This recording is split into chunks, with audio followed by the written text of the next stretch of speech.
This is tasty. Yeah. What is it? Huh? Shh. It's a surprise. Pickle surprise. Pickle surprise. Take an English muffin. Spread sandwich spread.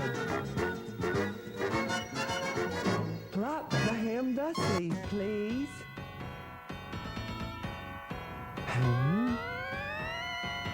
Did I say hum? Repeat my mantra. Ham. Ham. Ham.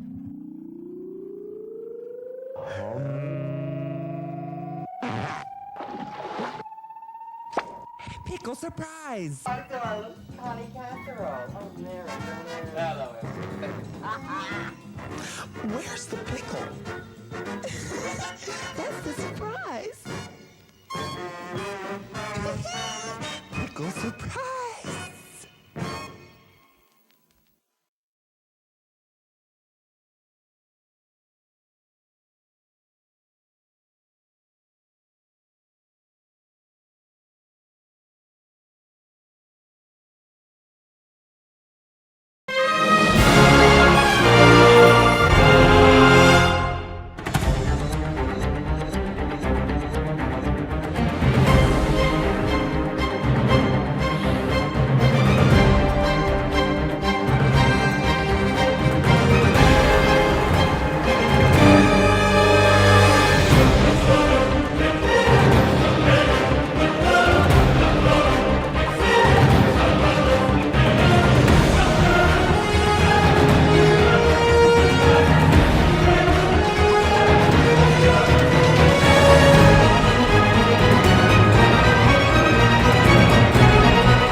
Woo! Good late evening, friends. It's great to see you guys.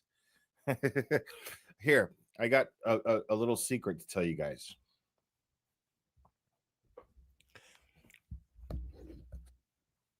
Okay.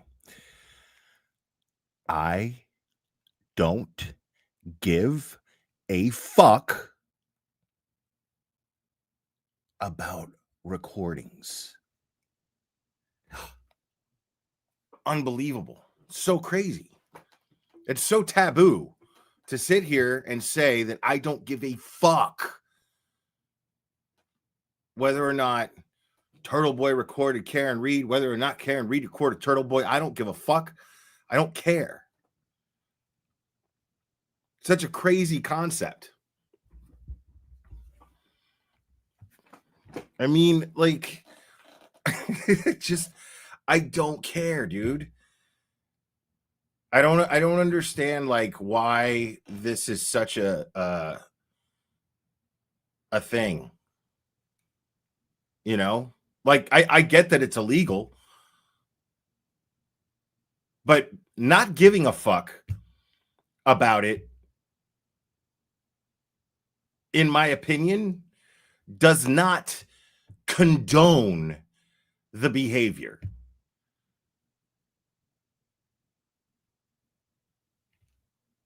I mean, because I'm opting to not tell you how I feel about the situation, because I want to stay the fuck out of it. Honestly, that's my honest fucking answer. And you want to know an even more honest answer? Even if I did know anything more about this fucking recording, I wouldn't fucking talk to you about it. Yeah, there's a little more honesty from me about the situation. I'm not going to talk to you about it. I'm just not. I don't give a fuck if this makes you go, oh, fuck the glare. I don't care. I don't care. The Goodmans, member for 12 months, no drama, no fucks. Right. And I'm not saying there's never going to be drama on this channel. There's shit that I feel fucking overwhelmed with the need to address. This one, I don't feel overwhelmed with the need to address. I feel highly underwhelmed with the need to address it. I seriously, and mostly it's just because it's been built up into this thing that is way beyond what it could ever possibly really be. So it's just bizarre to me, dude. Oh, here we go. I think we got a super cat. Super cat. I think we got a super cat. Super cat. Super cat. Super cat.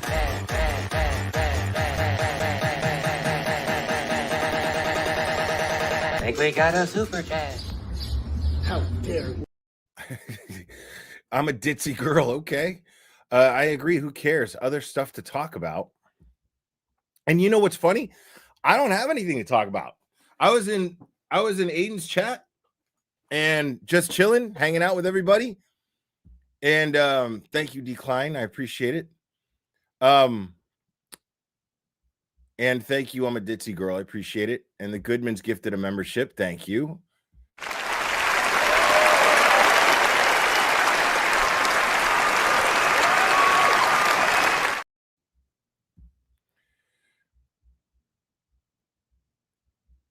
Yeah, like I'm simply not gonna discuss this situation because I think it's between the two of them.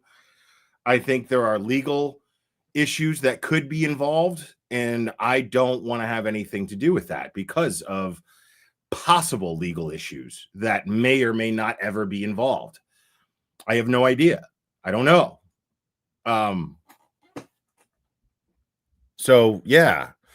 And like the thing is, it's just like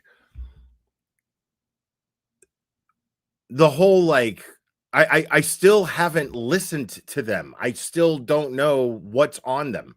As I understand it, people are saying that it's just yelling. Okay.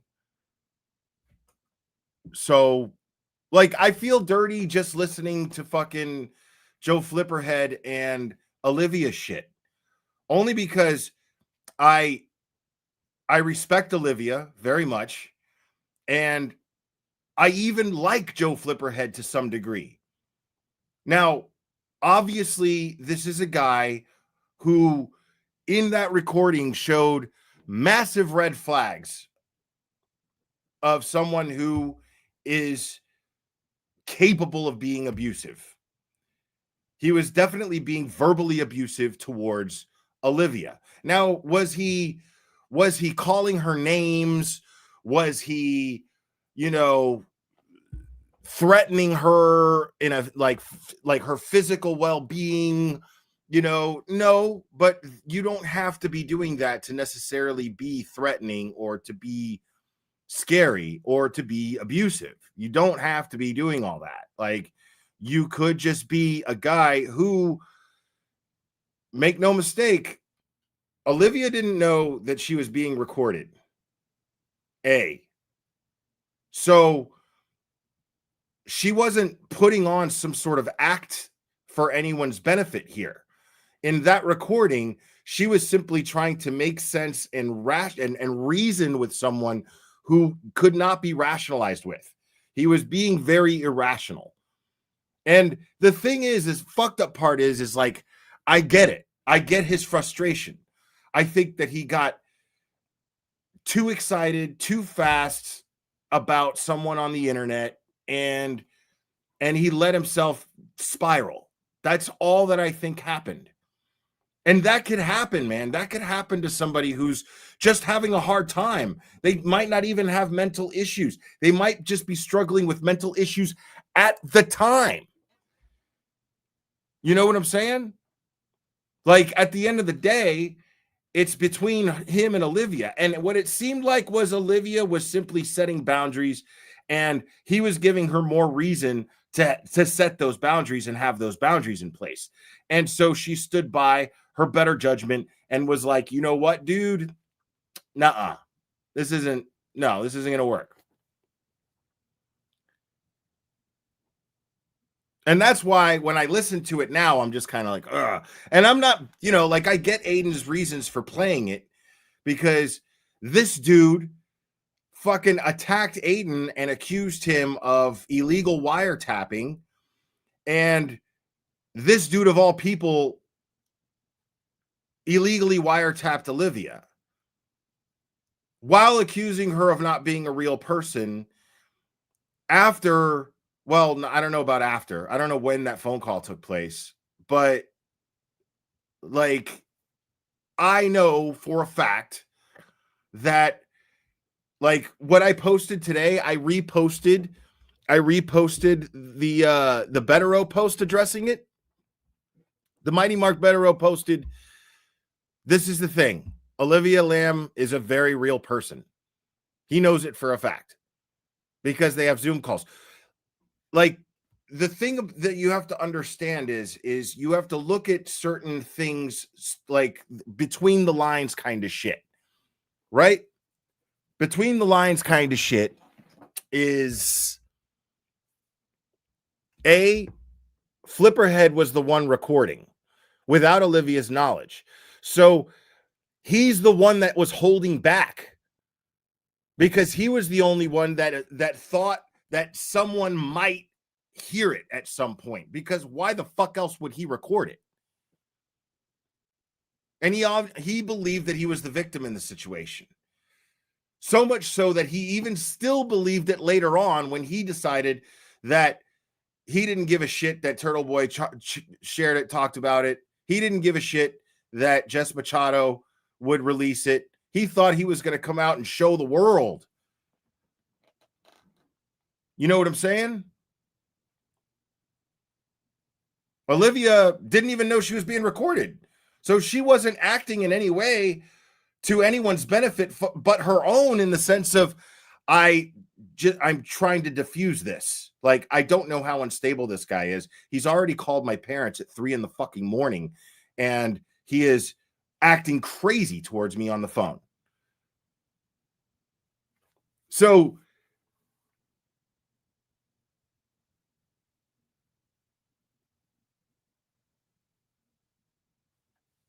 I think that she used her better judgment at that point, and she was like, nope, I'm not going to send you a fucking Instagram request.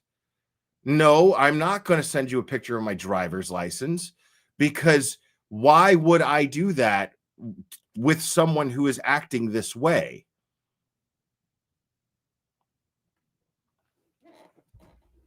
So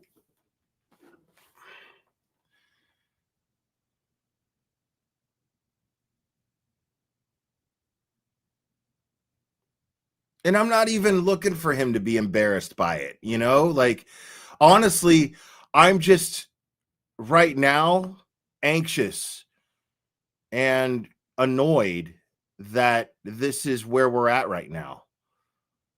Like, I kind of wish I was on Twitter so I would be more in the loop of what's happening still, but I'm kind of glad that I'm not on Twitter anymore.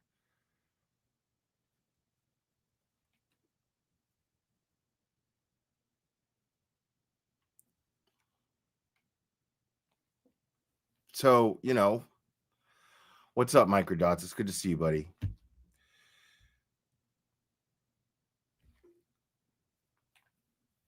I mean, it's like, what are we doing here? And I ranted about this yesterday. I just, like I peeked over to JFK's just now, and I'm just listening to this dude, like, just for a minute, I'm listening to him talk about this like it's the ultimate scandal.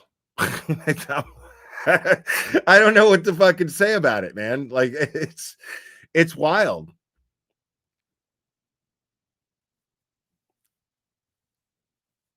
Dude, I don't want to make a new account. That's the thing, dude. You guys don't seem to hear me when I say this. I don't make sock accounts. I don't do that.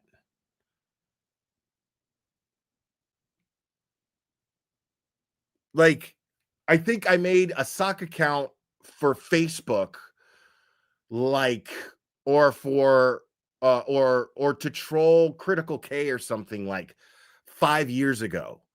And I never used it again. I don't even know what the username was or the password was or anything. Like, I remember thinking this is way too much work. Like, and what am I getting out of this? Like, this, like, I've said it 100 times, dude. Like, I want you to know who's insulting you. I get nothing out of it by hiding. I get nothing out of that. So I don't know why. I mean, I just don't have the inclination to start another account and then for what? Just to get reported again and have people be like, because the thing is I can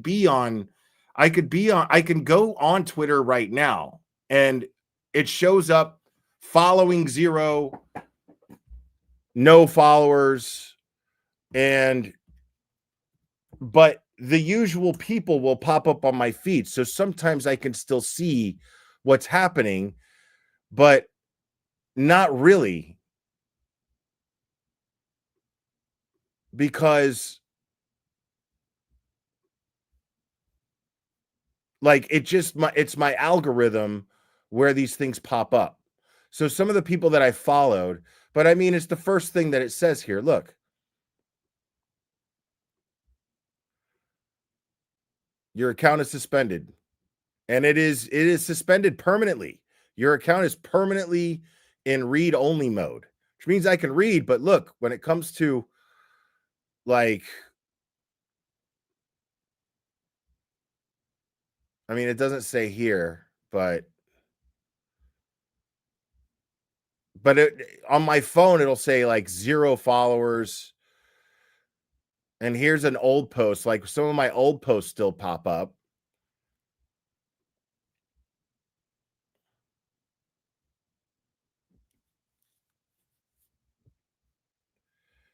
But yeah, I mean,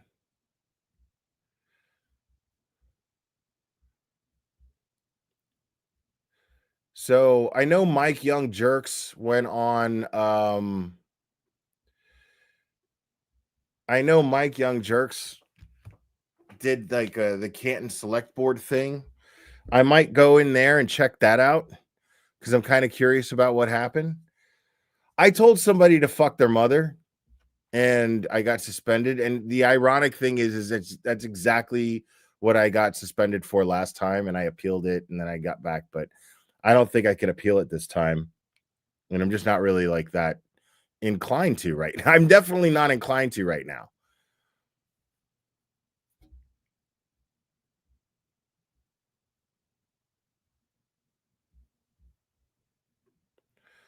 JFK loves to stir the pot. He likes to play devil's advocate, encourages people to speculate. Well, cool. Okay. Like, yeah, that's what I always got from him. You know, like I'm a big boy. I can handle people shit talking me, dude. You know? And honestly, I don't even know if he actually has been. I had a chat full of people yesterday telling me that that's what was going on, but I don't know.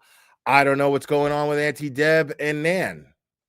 Someone sent me a screenshot of a tweet that Nan put out there. You know, like it's just, dude, it's so crazy, man.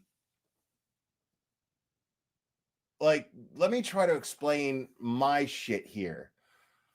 I will gossip very little. Okay? I will talk to people behind the scenes, and it's usually people who I have recently developed some trust with. But the thing is there are opinions that I have of many different people that I will never say out here. You know, I might discuss them privately with another creator that I have gained trust with. But 90% of the time, I just don't feel the need to discuss it. You know, sometimes people will ask me. Sometimes I'll go, I'm not going to discuss that. Other times people will. Sometimes I'm popping. My head's gonna explode if I don't talk to somebody about it, and then I'm going to be like, dude, you know what that motherfucker did? You know what I mean? I'll do that very rarely. And I still feel stupid for doing it when I do that. I seriously like to keep that shit to myself for the most part.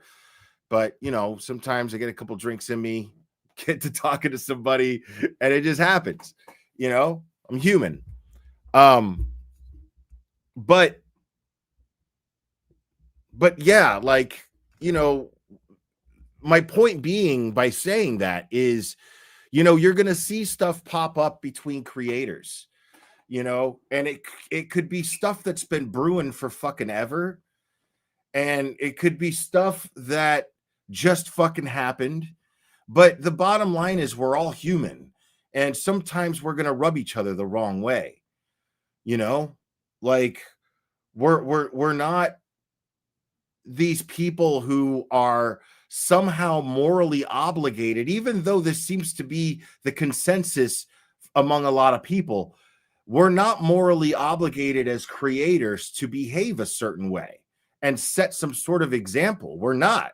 We're flawed humans too. You know what I'm saying? Like, so once in a while, you're going to hear some shit between two people because, you know, sometimes us fucking creators with our egos and our fucking love of attention, we like to blast our shit out there. You know, sometimes that happens.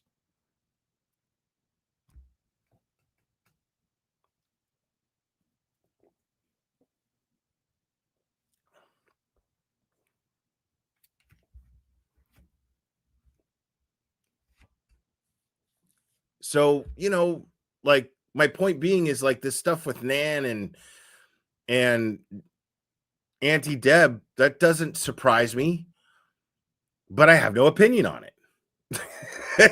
I don't have an opinion on it. And if I did, I probably wouldn't talk to you guys about it. I might talk to Auntie Deb about it, might even talk to Nan about it. But hell, I might even talk to another creator about it. But I'm not going to talk publicly about that stuff. Like, I'm just not going to do that. I didn't know she was going after Melanie. I don't know.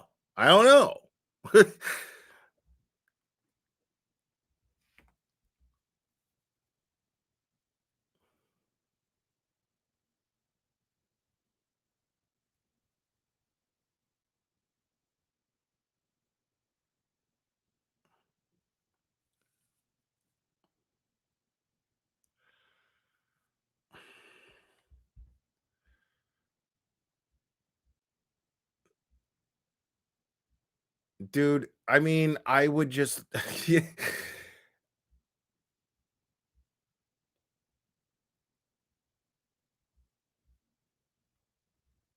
the people that I see talking the most about fellow creators or other creators or, you know, somebody else, and then it just seems like something they just can't stop fucking talking about. Those are the people that I'm side-eyeing automatically. Those are the people that I'm side-eyeing. Not the people that are just kind of chilling and, you know, the world's talking about them. I mean, honestly, those are the people I'm looking at the least. Why? Because they're behaving the most rationally. It's simple. I mean, you sit here and be like, oh, I wonder. Oh, no, it's simple because they're the ones behaving the most rationally. Ones who are just fucking letting the shit roll off their back. Those are the ones I'm looking at like, okay.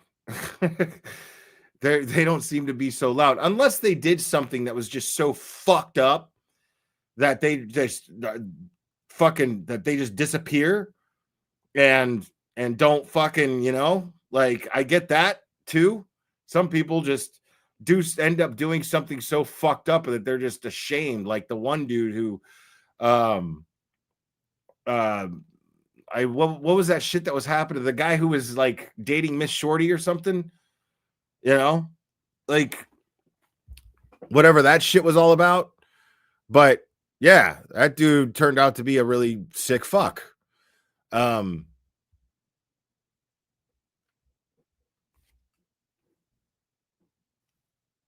I mean, but yeah, that shit is gonna happen. Like that's my point. It's just like we're here and we've seen this happen every few months for the last 2 years. Longer, but I say 2 years because that's as long almost as I've been. Actually, no, it's been 2 years. This past week, last week, it's been 2 years for me that I've been covering Karen Reed.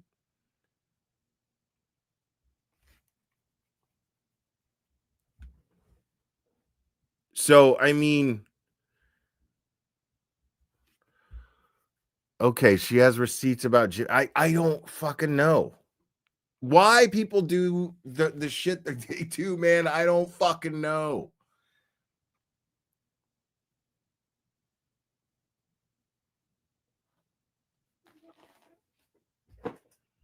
And honestly, that's not going to change my opinion on Jimmy, dude. I don't give a fuck what anybody says. Like, that's going to piss people off. That's not going to change my opinion on Auntie Deb in the slightest fucking bit. You know why? Because it's none of my fucking business.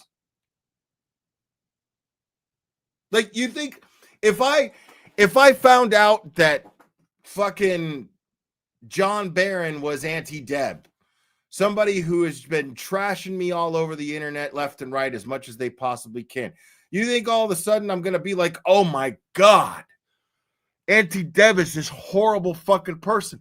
I'm going to look at Auntie Deb like he's fucking pathetic. I'm not going to be mad. I'm going to be like, oh, okay. You know, I'm going to be a little disappointed. I'm going to be like, well, fuck, you know, well, you know, but I'm not going to be thinking like, oh my God, I was betrayed. I'm not going to be thinking like that. I'm going to be thinking like, man, that's fucking weird of that dude. Like, I had no idea. Dude fooled me. I had no fucking clue. Who knew he was crazy? That he's really nice to your face and then behind your back, he's just fucking trying to destroy you as much as he can. That's not behavior that's going to make me go, what did I do to him? That's behavior that's going to make me go, oh, damn. That's a bummer. You know?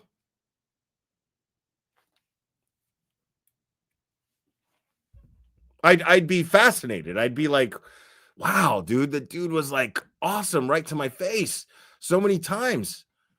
Like, we post for pictures and shit, you know? Like, okay, weirdo. You do you, bro. That's how I'd look at it.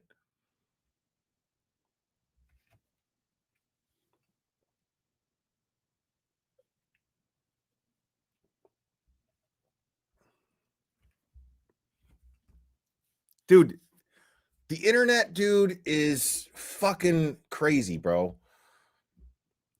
Like,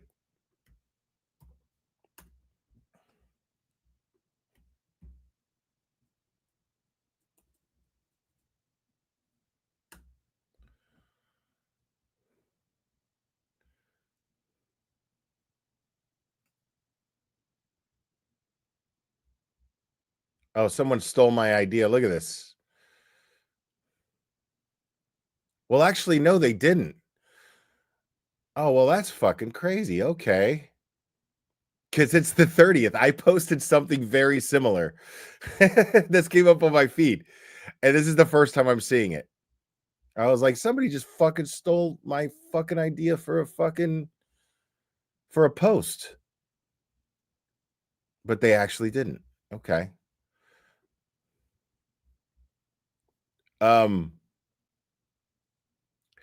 I posted this.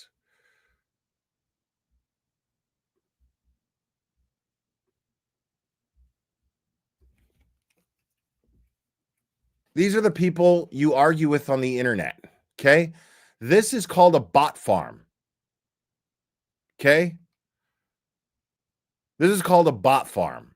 So this is a whole shit ton of cell phones that are programmed to just tweet out a bunch of bullshit or propaganda or whatever the fuck. Okay. And the point that I made in this post on Facebook, is that this is what you're arguing with. Even if there's a person behind one of these phones, you're arguing with essentially the same exact thing. Because the only thing that creates a human aspect to anything that comes out of the phone, to anything that comes out of a social media account, the only thing that makes it human is critical thought and independent thought. That's it. It's literally the only ingredient, because it doesn't count if you're saying the same fucking thing that everybody else is saying so that you could feel accepted by a certain group of people on the internet, by a certain group of fucking phones on the internet.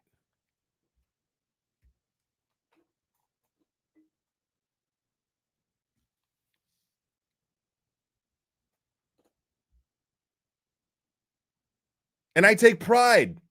I take pride in having a chat that does not consider themselves one of these. Now, nobody realistically does. Nobody's going to admit, yeah, I'm just a fucking sheep. You know, they're going to sit there and justify it. You call one of these assholes out on Twitter right now, and you call them a fucking sheep, then you know what they're going to do? They're going to start justifying. They're going to start deflecting. They're going to start pointing fingers and saying, oh, well, this person, this and this and this. They're going to get personal. They're going to say, oh, well, Glare, your teeth are fucked up. Or they're going to say, oh, you beat your kid, or blah, blah, blah, blah, blah. Because they don't want to face the fact that they can't fucking think for themselves. Because as soon as you corner them with the reality that, okay, the Big Turtle Boy and Karen Reed recording caper, why do you give a fuck? Well, because it's illegal. Okay, jaywalking's illegal. Why do you give a fuck that somebody didn't use a crosswalk? Not using your turn signal, that's illegal.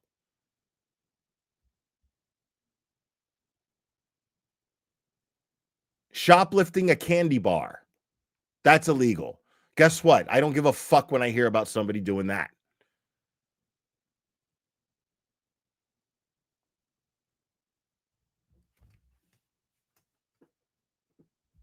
Now, I don't condone shoplifting candy bars.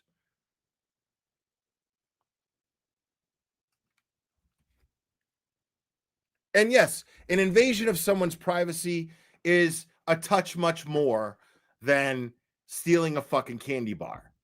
I get that.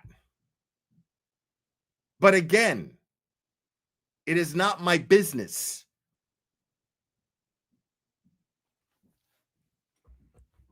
I didn't seek out any recordings to listen to. I don't think I was mentioned in said recordings.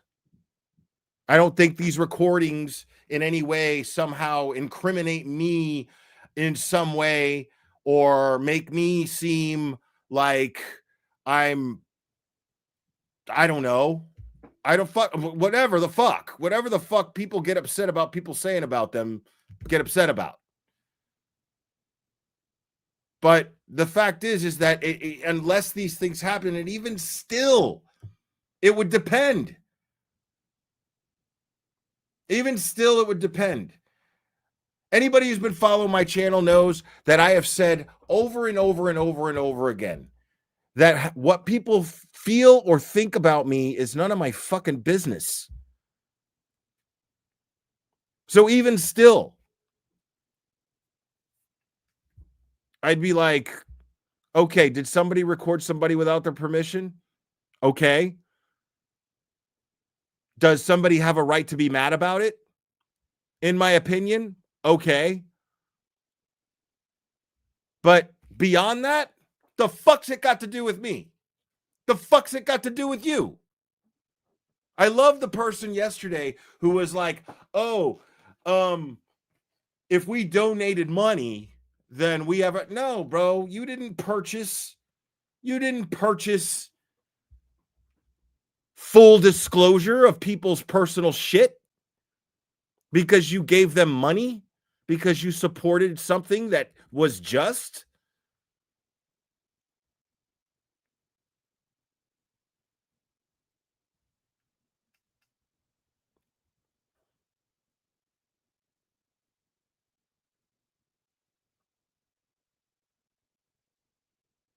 Like, is this recording supposed to bring Karen down? Is it supposed to bring Turtle Boy down? Like, is that because I don't see anyone going down, bro? So what the fuck is the point of this recording? Who gives a fuck about the recording?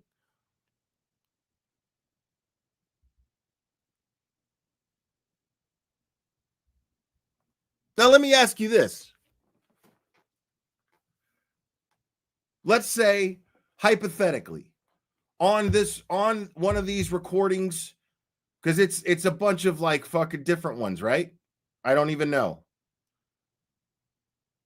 But on this recording or on these recordings, if Karen Reed somehow, let's say now this would never happen because it was scientifically proven that it didn't, but somehow says that she actually struck John O'Keefe with her vehicle.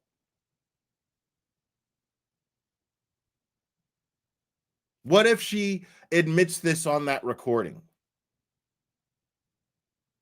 Would people be going, oh my God, Turtle Boy violated her privacy?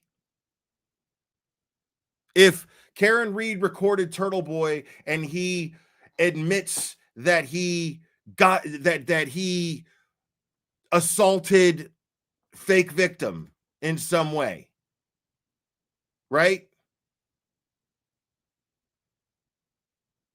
Well, hell, the truth is, all those fucking trolls on the internet would be all of a sudden be calling Karen Reed a hero. Half of them would be going, I knew she was innocent the whole time, because they hate Turtle Boy so much. But I guarantee you, very, very few people would be sitting there going, well, Turtle Boy recorded, or Karen Reed recorded Turtle Boy without his permission. This is fucking not right. But if an assault victim got justice,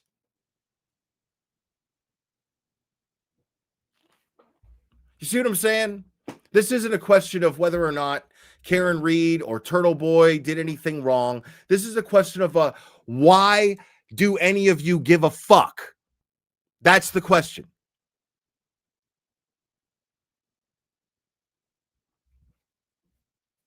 Because those details wouldn't matter if circumstances were fucking switched around. You cannot deny that.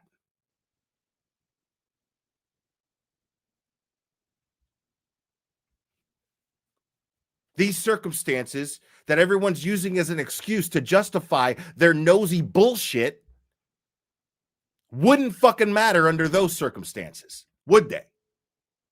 Not to you people morally, would it? It'd matter in the eyes of the law. It would matter.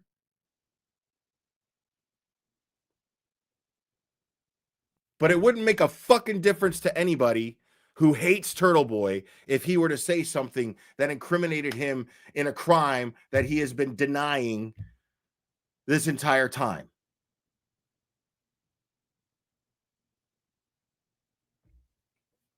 Get real. So stop with the phony fucking high and mighty fucking finger pointing bullshit.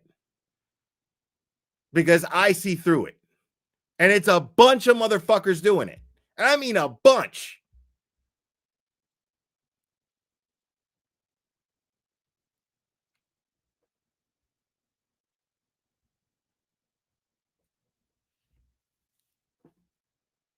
No, and this has got nothing to do with my friendship with Aiden. It's got nothing to do with that. It's got nothing to do with my loyalty to Karen Reed either. And I am loyal to them both.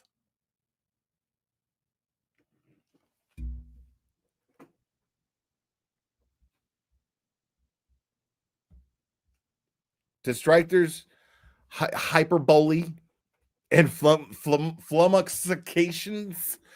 Preach it, Will. Thank you so much. I appreciate it.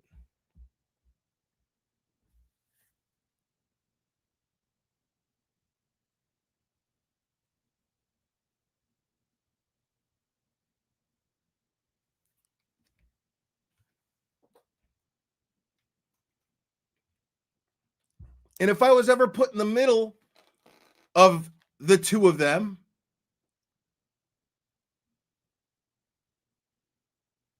they would hear about it. Not you. Not from me anyway. They would hear about it. I'm not going to sit up here and talk about that shit because that would be between me and them.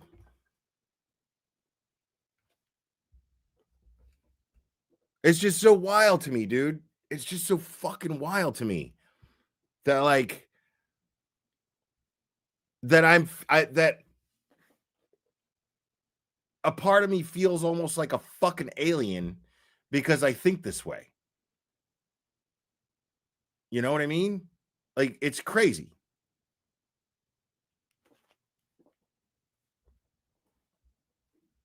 Right. And that's another great point that I keep trying to get to and I never get around to it. 2 years I've been talking about Karen Reed. And there's always some version of this that fucking happens. There's always some fucking stupid fucking version of this between people in this community. And people fucking get over it. Some people fuck off. Other people just get over it. Eventually, we all just get over it. And it always happens when we're waiting on something big to happen. It always happens when we're right in between big shit taking place. In regards to the things that we have been collectively so passionate about. December 5th, dude. That's over a month away before we get to hear the mighty Mark Bederow destroy Kate Peter, Lindsay Gattani, Brian Tully, Ken Mello. It's just over a month.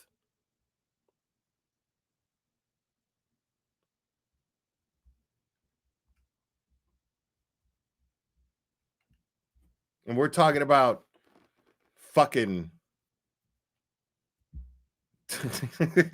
phone calls and foot lockers. That's totally how that feels. Is this what you brought me down here for? Phone calls and foot lockers. It's so stupid. It's so fucking dumb.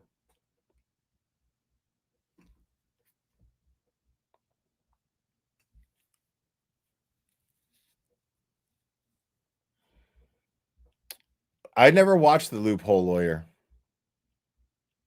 We can do that because I was hoping you guys could give me some suggestions because I fucking, again, didn't plan on talking about this shit tonight.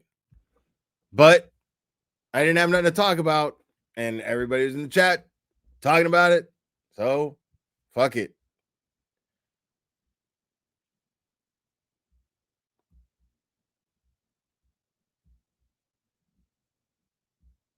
All right, let's see.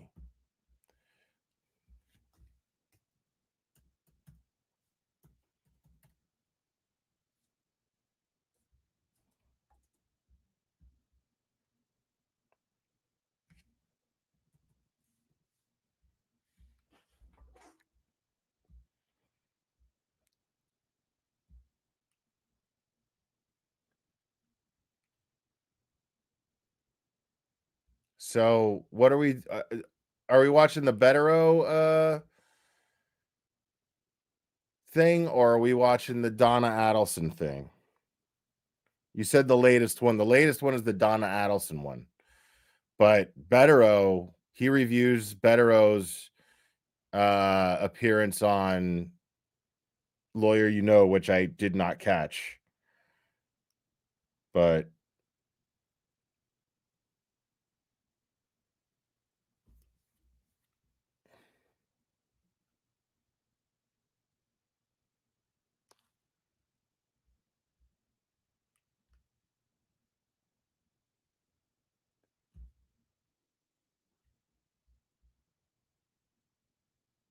okay, the Bederow one. All right, that's what we're gonna watch. Okay. I've never actually watched this guy. Not that I remember anyway. But you guys are saying really good stuff about him, so I take your guys' word for it. So stop what you're doing right now. Go give this guy a like.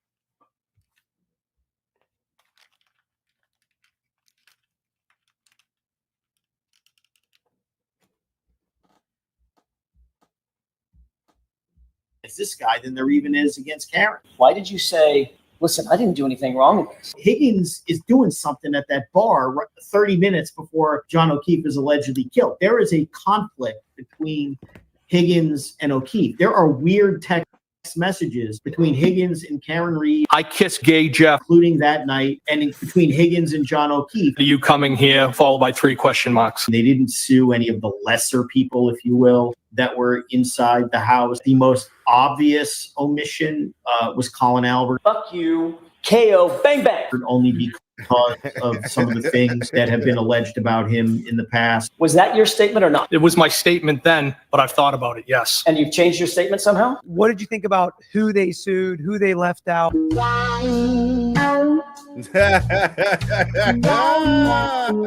He was asked, no Colin Albert, are you guys going to prove who actually killed John O'Keefe? Brian Higgins. We'll start with the state police. Whoa, celebration. What did you think about their attempt to consolidate all of this together, handle it with the wrongful death car accident case in state court? The handsome lawyer you know and our favorite, Mark Bederow, were on discussing the Karen Reed case. Let's watch. A little surprised. I mean, I think.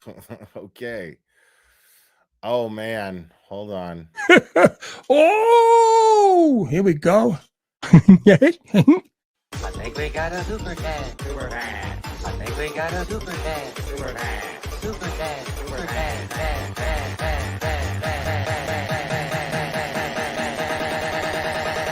I think we got a super cat. How dare Okay, Glaire's wife you never met. He never met. Okay, all right. You win handle of the day.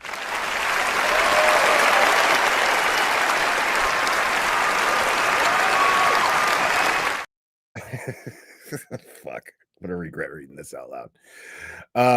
Hurry up and wrap this live stream up and bring your fine ass to bed, Poppy. Kidding, not kidding. Just wanted to make you smile and get off that rant. Love your vibe. Right on. Appreciate that. Thank you. Thank you for that. Very kind. Most people thought, at least initially, that they were going to launch a nuclear federal 1983 suit against certainly the state police. The takeaway from the court appearance is all these people are being sued. Some people believe, well, why not just do it and see what happens? Put it out there to see how the court would respond, and maybe that gives them guidance on, are they going to file it that way, or are they going to file a separate lawsuit? Mark's discussing Karen Reed's lawyer's decision to not sue in federal court and to bring all the claims in the civil court for which she's being sued. From the plaintiff's attorney's point of view, I would not have expected them to do it this way and try and consolidate it into this wrongful death claim, because it is very unusual. It's not how it would normally be done. This would be normally filed, like we said, as a separate federal lawsuit.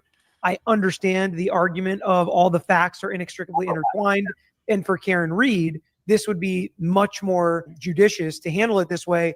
but not necessarily for literally anybody else involved. If all the lawsuits are consolidated into a single claim, it would be much less expensive for Karen. For the O'Keefes, this makes it much more difficult. For all of the new Karen That's Reed interesting. defendants that she's suing. That's interesting. So, let me hear him say that again.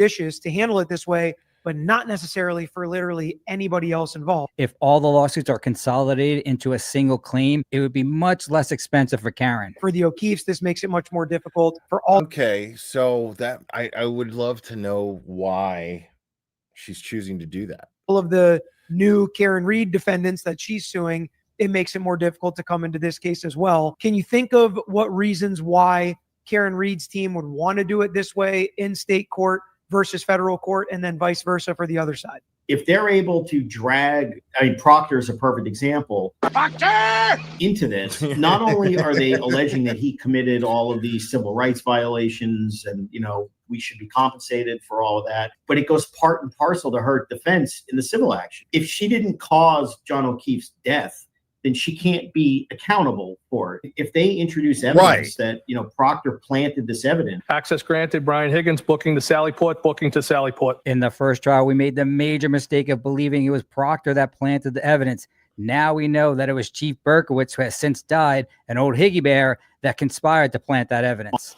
And there's no... And I love that because I completely agree with him. I completely agree with him. I think Proctor was in on it for sure. I think he was absolutely aware. He had to conduct his entire investigation around that shit. So, but Berkey, we know Berkey. My radar was up on Berkey, like going over before I even had Turtle Boy on the channel. I had only been talking about this case a few live streams. I remember this, and I remember reading a report stating that Berkowitz found a piece of taillight just happening by 34 Fairview. Why the fuck the chief of police just happened by 34 Fairview and he wasn't even involved in the investigation because they had already been recused from it, the Canton Police Department. So why the fuck is the chief of Canton Police just driving by 34 Fairview and goes, oh, look at that, a piece of taillight? It's the investigative gods that are smiling down on me, and I'm not even part of this investigation. It's amazing. And I'm the chief of police. So that immediately made me absolutely suspicious. Record of you exiting. Higgy Bear staring at a document that indicates he swiped his card, allowing him access to the Sallyport on the day that Karen Reed's SUV arrived. That's just booking to Sallyport. Yes.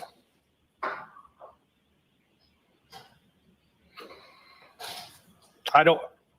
Yeah, there's no record. I don't know if it That's all- records you that's all going that- up. you That's answered my fine. question. There's no record of it, correct? Now remember, stop what you're doing right now. If you haven't already, go give Loophole Lawyer a like and a subscribe. We see how nervous Higgy Bear is. He's answering questions even when one is not posed. Not that I can see here, no. And you're aware that that's about 90 minutes before Karen Reed's SUV was delivered to that Sallyport, correct? No, I'm not aware of that. You're aware that her car Yeah. ended up in that Sallyport. And where you were I went over that.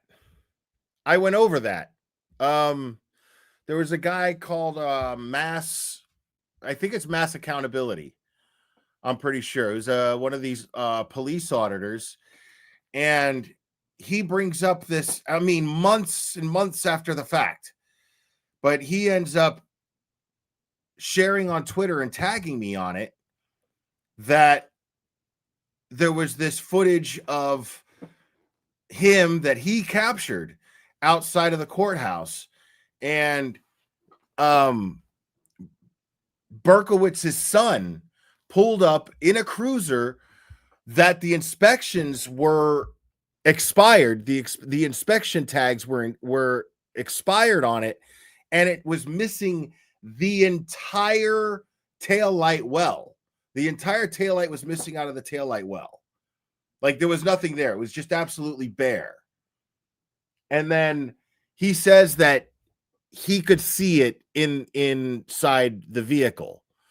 Like the phone can't show it very well, him filming inside the vehicle because of the glare, but he could see inside. And he said he could see the taillight. And it looked intact to him at the time.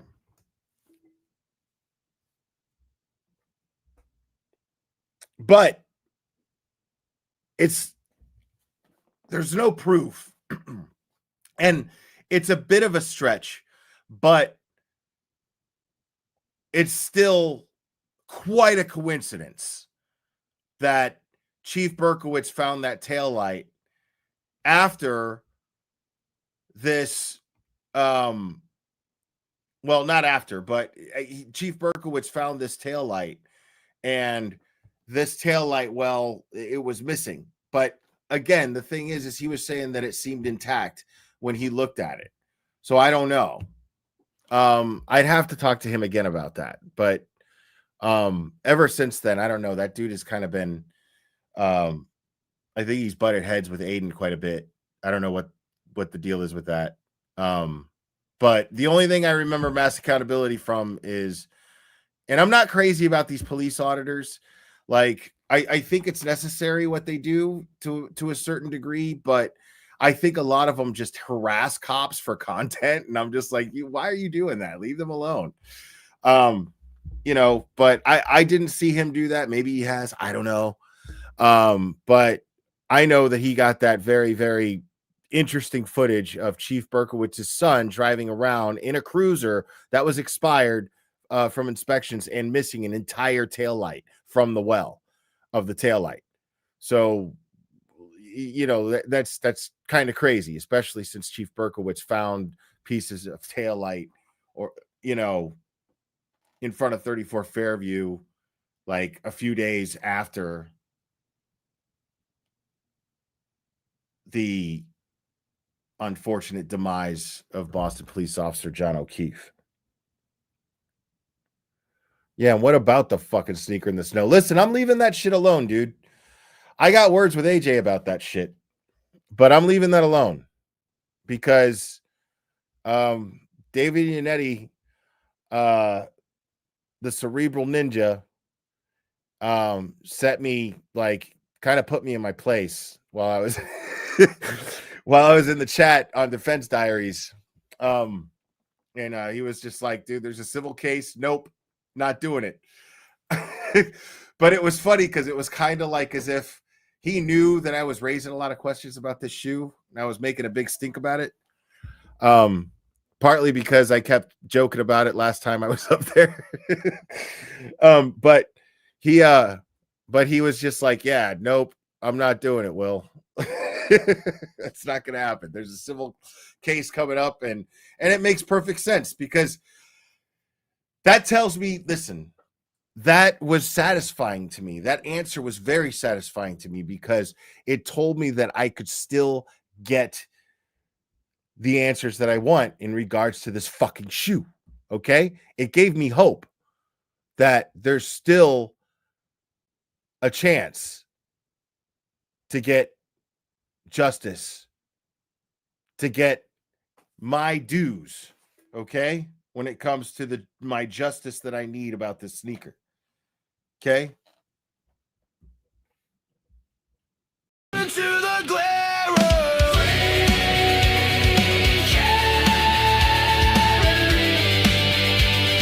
the Commonwealth has showcase.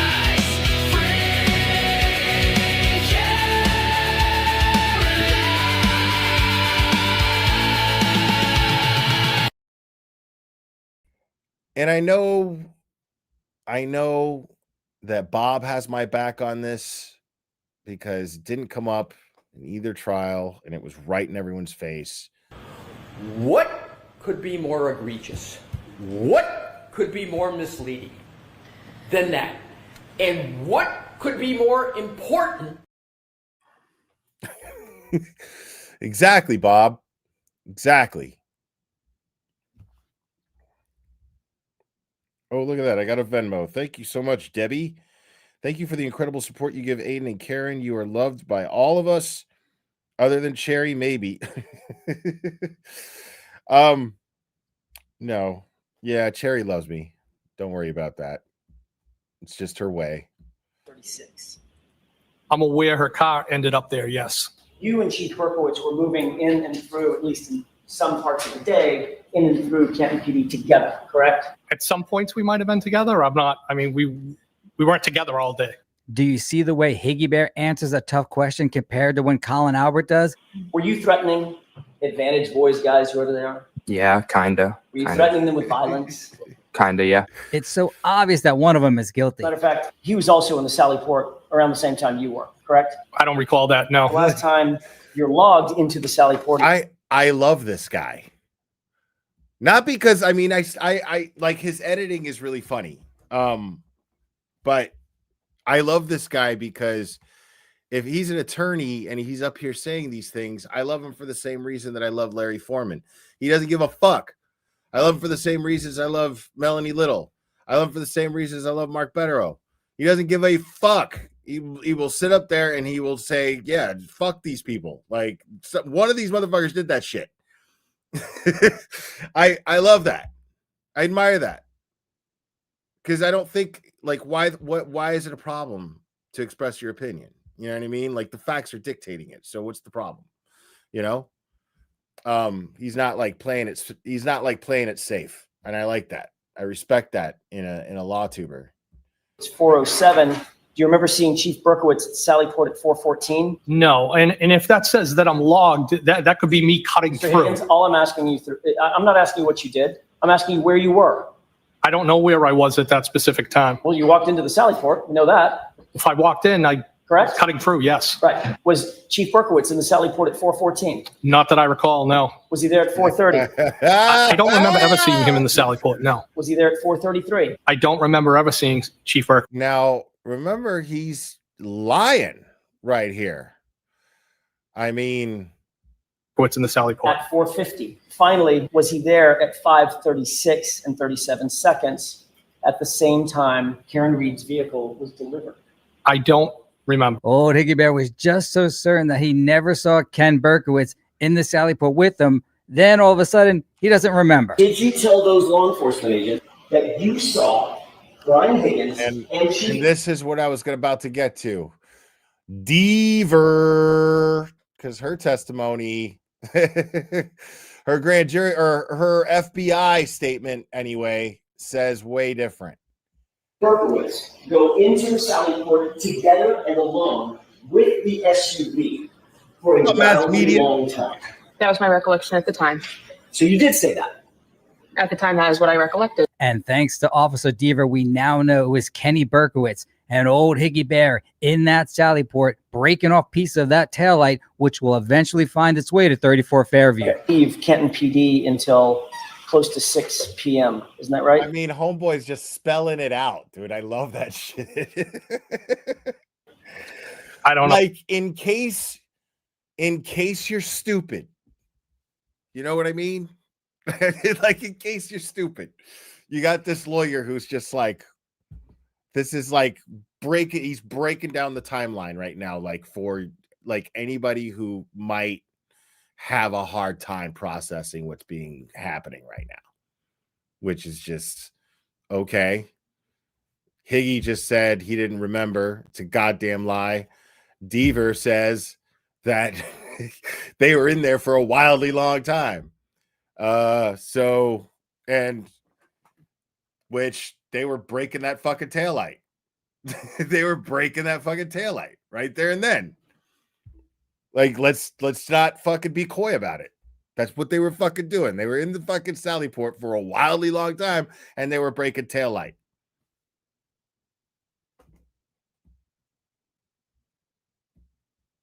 On what time I left? Could it have been 5:50, 6 o'clock? I don't recall what time I left. Were you in the Sallyport at 5:36 when the car was delivered? I don't have any recollection of that. No. Now, all of a sudden, Higgy Bear has no recollection of being in the Sallyport with old Ken Berkowitz when that SUV arrived. One thing to say I don't remember. It's another thing to say, no, I was not there. I don't remember being there. No. Is it possible that you could have been there when that car was delivered? I don't believe I was. No. You don't believe you were? I don't believe I was. No. It helps prove that he violated her civil rights, but it also destroys the claim against her. I was trying not to cough. I went to mute myself, but instead I paused. I mean, it affirmatively kills the argument that she caused John O'Keefe's death. When you hear the word affirmative, that means that the defendant is going to prove something. The burden is going to shift to the defendant, and they are going to prove something that will make them not liable for the plaintiff's claims. They bring in Brian Higgins and they put out, he had a stronger motive to do this because of his romantic whatever. They get 2 for 1, proving their affirmative claims, but they're also wiping out the plaintiff's claims. So I get it, and I think it does make sense in that regard. Give some minor hints at what he thought about it, calling it a novel argument. And who wants a monster trial like that with that many people? And how do you even do it logistically? I couldn't tell the size of the courtroom from watching TV, but it's a logistical nightmare if there's that many people. Well, they were filling the jury box because Karen Reed had 10 lawyers there just representing her. Then you have the Waterfall and CF McCarthy's, you have the plaintiff's lawyers, and then if you're going to bring in a Higgins and Albert and McCabe, lawyer for Tully and for Proctor and everybody else, I think, what did they say, 10 more defendants? And it's also very interesting that they sued really early in the process. Before the trial, they filed a claim. Right. And they thought they were going to get some benefit from that. They just never did. That's no. But now, if you're the lawyer, you've got to be nervous. Obviously, if Karen gets convicted, res judicata, home run, right? Bederow is referring to the fact that Karen was sued in between trial number 1 and trial number 2. If Karen Reed was found guilty, then the plaintiffs would not have to prove that she was liable. They can rely upon that decision of her being criminally guilty because the burden of proof is higher in a criminal court. Right. However, since she was found not guilty, they can no longer rely upon anything with regard to the decision of the jury in the criminal trial. The easiest which is why the attorney for the O'Keefes was really, really playing on the whole John O'Keefe's children being the victims here. He really, really pushed that home. So here comes the lawyering. He no longer has that advantage of a criminal court of law found her guilty and found her responsible for the death of Boston Police Officer John O'Keefe. But now they just don't have that advantage. And you have the ARCA experts who basically proved not only did the Commonwealth fail to prove that she did this, but she basically, through her defense, proved scientifically that she didn't do it. And the jury confirmed this. The jurors that came forward and spoke about this later confirmed this. So now you have what for John O'Keefe's or the O'Keefe family's, civil lawyer to work with here. He's going to have to do some serious magic. He's going to have to do some performing, some manipulation even. And I don't like to say manipulation, just lawyering, that's his job. But that's what he's going to do. He's going to play off the sympathy of crying Peggy O'Keefe and the two children that lost their parents, then lost their uncle who took them in and had this horrible, screaming, hysterical woman making this child worry that her uncle is dead hours before it's even discovered.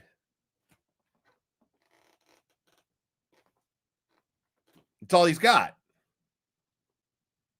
It's all he's got. And he hammered that shit. during that hearing. So, you know, but the thing is the Karen Reed has all of the McAlberts to depose.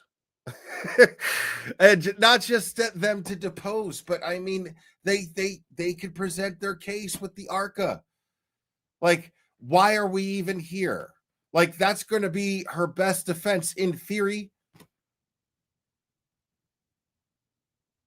In this Law and Stuff Institute professor's humble opinion, in theory,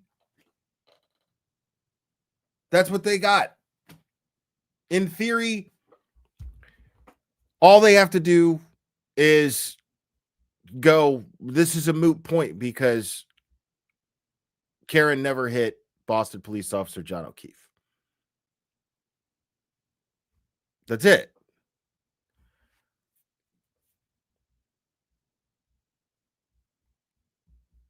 Do it. You look like a king then. It's easy. You get your money and you move on. Although Karen's defense team had no burden at the criminal trial, they paraded in an army of oh my God. Hey, man, calm down, dude. Okay. Like, I don't even know what the whack pack is, and I don't even care, dude. Like, I'm just entertained by the video. Okay. I'm not out trying to fucking hang out with them and fucking piss at each other's shoes, dude.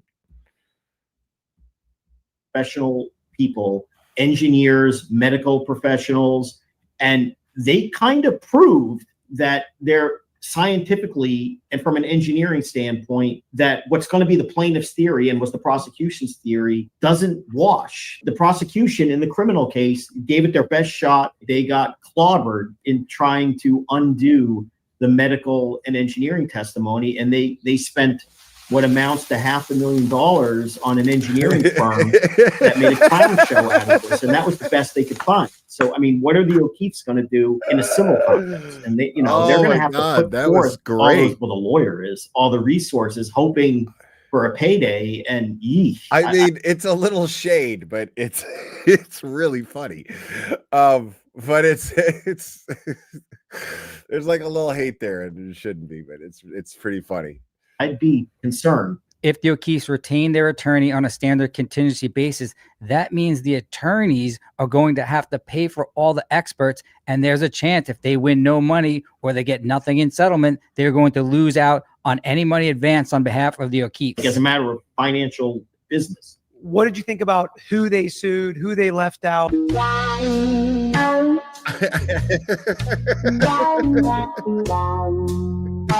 Any surprises to you as far as the list? Great. Proctor, Buchanan, Tully. I mean, that's a ground ball. The McCabe's and Alberts and Brian Higgins. Yeah, I think that's all a ground ball. It seems clear to me that those would be the right people if you're going to do this and allege some kind of cover up. I mean, they didn't sue any of the lesser people, if you will, that were inside the house or, at the bars. One could say that the most obvious omission was Colin Albert. Fuck you. KO, bang, bang. Only because of, some of the things that have been alleged about him in the past and whatnot. But he's not there. As the evidence has shown, Colin Albert had nothing to do with the murder of John O'Keefe. We know who the real murderer is. Brian Higgins. And that's who we're going to focus on. If Karen's attorneys believe that Colin Albert even had a little bit to I love this guy, bro. do with the murder of John O'Keefe, he would be named. Otherwise, it would be legal malpractice to leave him off. And yeah, I want to talk about both the things you said. So first, we'll start with the state police. Whoa, celebration. I mean, the questioning for these people will be, I think, a lot more intensive in a deposition than it would be at a trial. And as you said, God knows where it leads. A deposition is simply questioning a witness under oath before a trial starts. At a deposition, you can basically ask anything you want so long as you're not harassing or asking a privileged question. However, in this situation, Karen would also have to be deposed too. You can't harass, right? You can't, invade somebody's privacy and things like that. That's something that we all got to keep in mind, because I tend to forget that myself. Is you got to remember, man, like Karen is subject to deposition. Like, who knows what kind of questions they're going to ask? Who knows how they're going to try to trip her up to fucking sound like she's just hiding something, even though the science dictates she didn't even do it. But, you know, I mean, who knows, you know? But there's just so much, like, there's so much that is on the table. So it's like, it's pretty difficult, like, to look at this as though Karen Reed is just gonna like hit grand slam home run after home run here. Like, this dude has the advantage of painting a picture of fucking a child being borderline mentally abused just before this happened, and all this kind of shit that they're going to try to spin because they can, because it's a civil case. So they're just going to be able to do that, and it's going to make you mad. I mean, I don't know about y'all, but I was getting annoyed and getting mad knowing that in a civil case this was going to be a thing, but I was getting mad hearing this guy say the things that he was saying. Because I was like, this is absolute and utter bullshit. This is crazy. But I was also thinking, like, what else is he going to do? What other avenue does this guy got? You know? So I expect some objections like that. But generally speaking, it's so broad, especially in civil court. I mean, here we can do depositions and felonies as well. So we have that they didn't have in this criminal case in Massachusetts on the state level. Questioning at trial is completely different. The cross-examinations couldn't be more. I was actually just going to say that I loved how he put Mark in a fucking monkey suit in the thumbnail. And now, like, he's doing it right here, which is just awesome. It's actually very appropriate because it different than what they're going to do at deposition. You know, Alan Jackson, Karen Reed's team, the cross examinations couldn't be more different than what they're going to do at deposition. You know, Alan Jackson.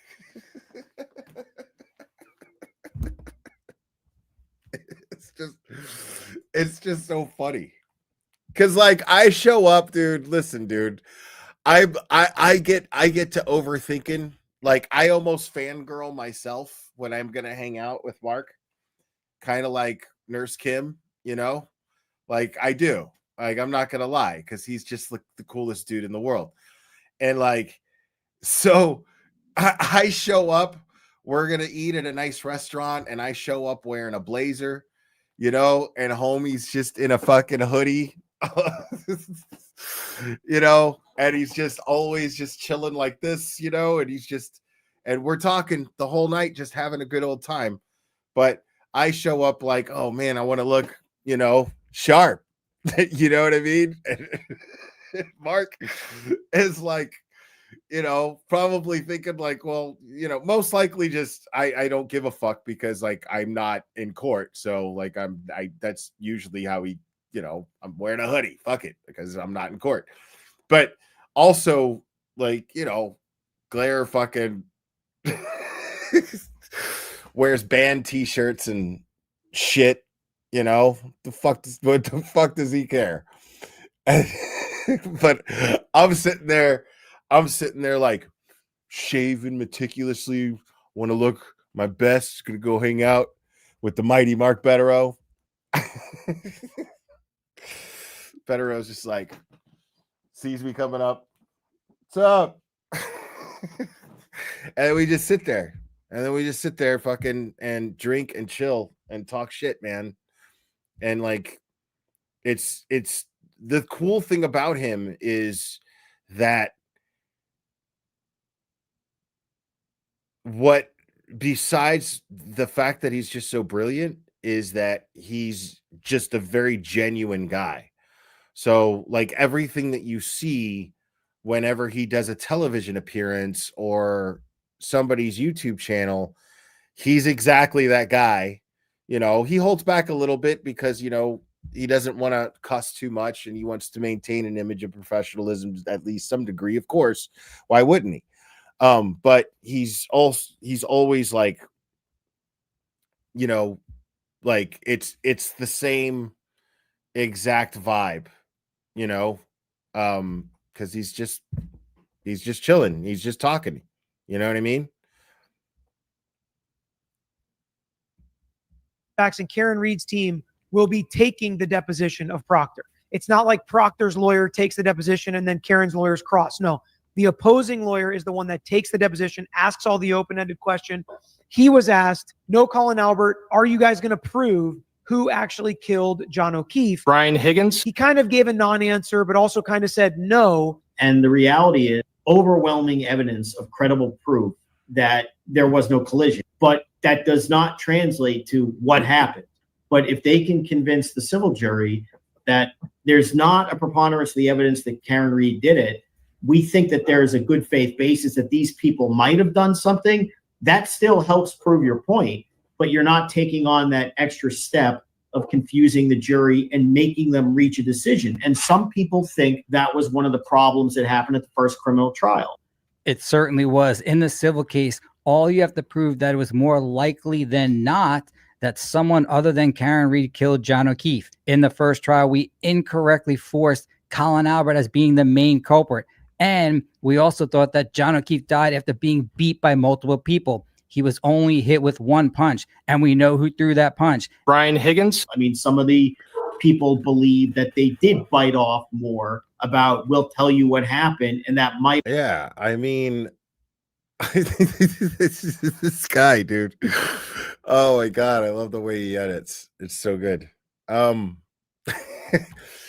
Yeah, I the thing is that's what's always made the most sense. That's what's always made the most sense. I was absolutely convinced of this once that waterfall footage came out. Once that waterfall footage came out, the long waterfall footage where we actually see Brian Higgins being aggressive towards John O'Keefe, which they didn't show. They didn't show in the first trial. And I remember the first night I met Alan Jackson, I asked him about that. I asked him why they didn't do that. And he gave me a pretty good answer. You know, I mean, he gave me the best answer that I could expect, if I'm being honest, you know. But, you know, yeah, they came back to it in the second trial. And I still, you know, I mean, far be it from me to be as arrogant as to say that I disagree with the mighty Mark Bederow, you know, because I mean, obviously for the obvious reasons, but you know, like I still stand by, I don't think that it was a bad move to not call them to the stand. I feel like they had the civil case in mind. I feel like they knew that they had the opportunity in the future to have them answer for certain things, but without the restrictions, and to just go the safest route and go for just really lean into reasonable doubt. And I think that was a smart move on their part. But, you know, I agree with everyone else who said so, you know, that it would be nice to have seen Proctor grilled on the stand. It would be nice, especially this jury, having seen that, to see Proctor getting grilled on the stand, to see fucking Higgins getting grilled on the stand. But I feel like Higgins would have shut down even more this time around. I feel like the heat would have been on him way too much, and he would have started pleading the fifth. And, you know, but I think that this civil case, and it might not even happen for years, but I think that this civil case will award us the opportunity to see or at least be updated on the things that these depositions will bring. because again, they are subject to being deposed, all of them, and they're naming them as third-party culprits in the civil case as well. And it's going to be a lot more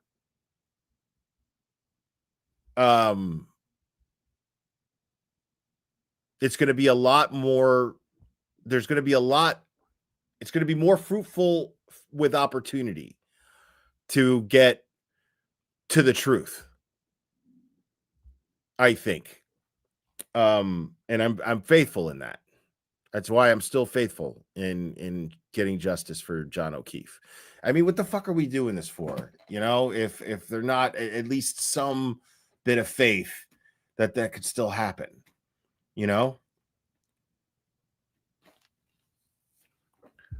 I mean, and the Cerebral Ninja, he was up here for Aiden's fundraiser, and he sounded hopeful, you know, at least. He sounded like, you know, he gave me a pretty straightforward answer about why it's more hopeful that it could happen, you know, because of the civil case. And that rejuvenated a little hope in me. It did. I mean, we want answers, dude. Like, I want to see these fucking people questioned, like, exhaustively, you know? Like, this is what I want. I want them to never have to stop answering for what the fuck their involvement was during this investigation. The night of John O'Keefe's death and during the investigation. I want them to never, ever, ever, ever feel rested from these questions.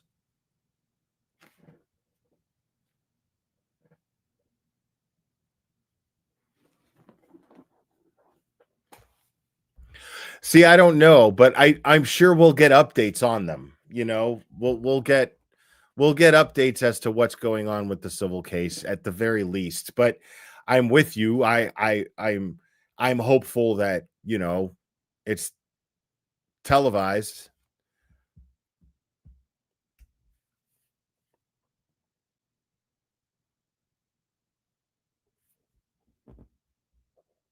All right, let's watch the rest of this. Have sent the first jury, sideways a little bit in trying to solve the crime rather than the existence of reasonable doubt. Now, look, if you had a videotape of somebody either admitting killing John O'Keefe or a video of a different car running him over. But what we do have is the video of Brian Higgins threatening John O'Keefe 23 minutes before he is killed. Go all in, clearly. Sure. But, I mean, you know what? The reason you haul Brian Higgins in is because this guy doesn't sugarcoat anything, bro. There's a lot of weird things. You don't have to prove it, but you know, Higgins is doing something at that bar 30 minutes before John O'Keefe is allegedly killed. There is a conflict between Higgins and O'Keefe. There are weird text messages between Higgins and Karen Reed. I kiss gay Jeff. Including that night, and between Higgins and John O'Keefe. Yes, I said, are you coming here with followed by 3 question marks? That night, Higgins goes to the police precinct doing weird things at 1:30 in the morning. He's making weird phone calls. He does weird things with his phone. They're going to put all that out there. Did you receive a flurry of phone calls from Brian Albert? And yeah, I know that. And we probably won't ever see them, but transcripts could be released of them. I've gone over transcripts of depositions myself, but it could take a while before those things are released. But no, I'm definitely not expecting to watch the depositions happen live. I probably should have been more clear about that. But testimony, you know, hearings where they discuss what was said in the depositions, things of that nature. Yes, that's what I'm hoping for.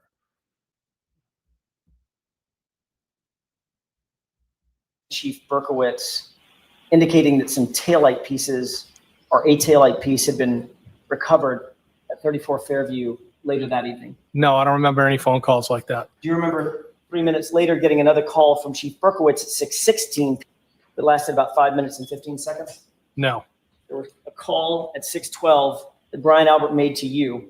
And right after that, there was a call from Chief Berkowitz to you at 6:16. Yes. And did you testify at the other hearing that, in fact, what was discussed was the substance of the taillights being found at the location? No, that's not what that was in reference to. By the time you interviewed with Trooper Proctor, you had already had numerous conversations with Brian Albert. Is that safe to say?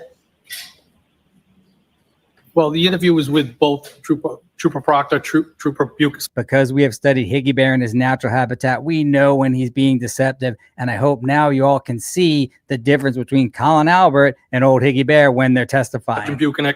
Of course, I've talked to Brian Albert because of what took place. Higgins, that was a yes or no question. Yeah, of course I've talked to him, yes. Okay, and the answer is yes, right? Do we agree? The answer is yes. Thank you.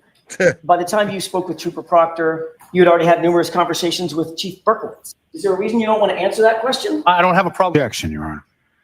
Is there a reason, or why don't you go ahead and explain? Well, I feel you're trying to make it sound like something it wasn't. It was. I'm not trying to make it sound like anything, sir. I'm asking a question. Had you discussed this case or the issues surrounding this case with those folks? I did discuss things when I went back to the house, yes. And that was before you met with Trooper Proctor and Trooper Buchanan? Yes, that's correct. You had already spent an enormous amount of time at Canton PD. We've just gone through those records. Is that right? I have been at Canton PD, yes. At some point on February 4th, Chief Berkowitz called you to personally inform you that he had personally found taillight at 34 Fair. In addition to planting a few pieces of taillight behind the dopes, Yuri Buchanan and Trooper Proctor's back, old Chief Berkowitz was able to actually plant even more taillight weeks later. Right? He did tell me that, yes. And to be clear, that's the same Ken Berkowitz that you were with in the Sally. I don't recall being in the Sallyport with him, no. I don't know if it was a specific question. I was asked a series of questions on how the phone calls came in. That's what I was asked. And your answer was, it's 100% probable that I told him about that. Meaning I told Brian Albert about my conversation with Ken Berkowitz. Alan's reading from the transcripts involving the FBI investigation where we know old Higgy Bear was very honest. It's possible. Was that your statement or not? It was my statement then, but I've thought about it, yes. And you've changed your statement somehow? I don't know if I changed my statement, but I think the way the phone calls came in is Brian Albert told me, you're not going to believe what was found on the front lawn. And then I believe Ken Berkowitz told me he found the taillight, and I'm referring to the taillight from the both of them. You said, yes, 100%, correct? In that testimony, I did, yes. And then in that testimony, you went on to say, I'm not hiding that fact, but you're asking me if I recollect specifically. If that's when Chief Berkowitz told me listen, I didn't do anything wrong in this, correct? That was the statement I made, yes.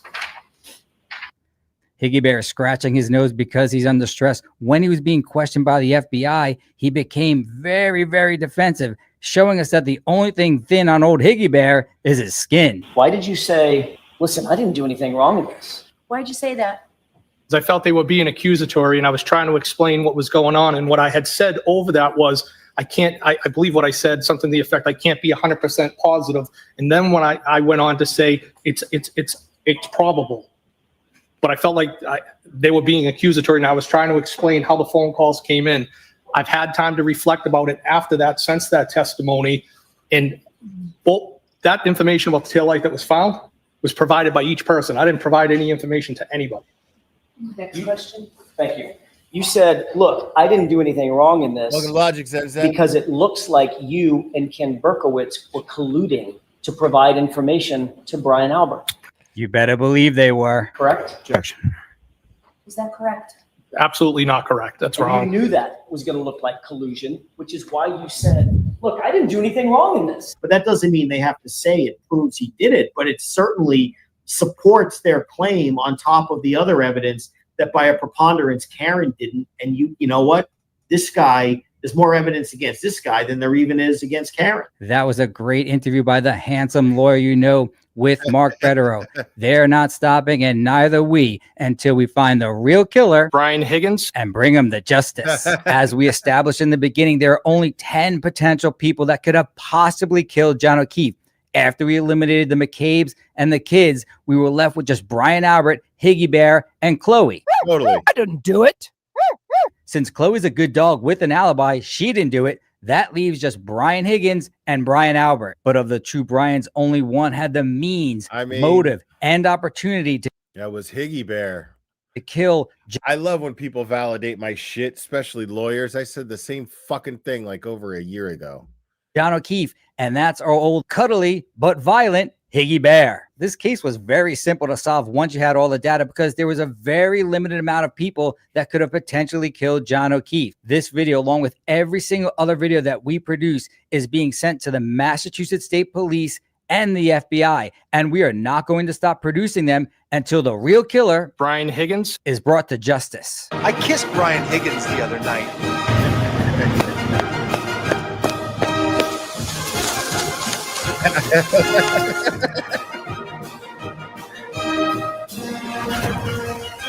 Wow. Oh, wow. Parent. This is amazing.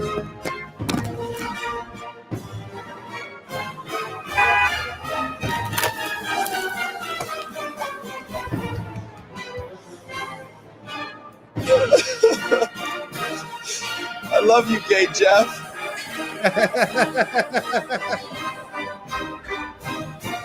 This is fantastic. I didn't do it. You.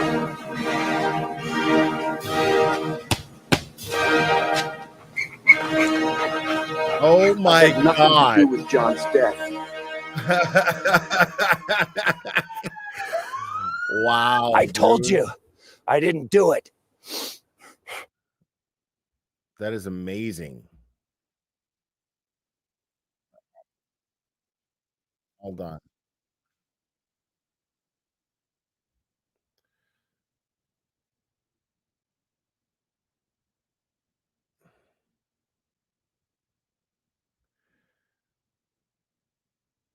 Oh my God. Oh, he did a video about the fucking recording. Jesus. I mean, I guess I can't blame him, but like at least he's not like dwelling on it. I'm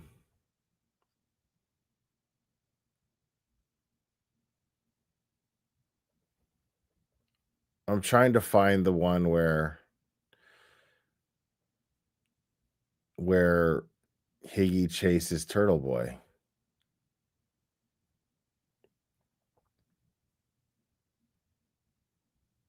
Because he's got a bunch of Higgy videos here.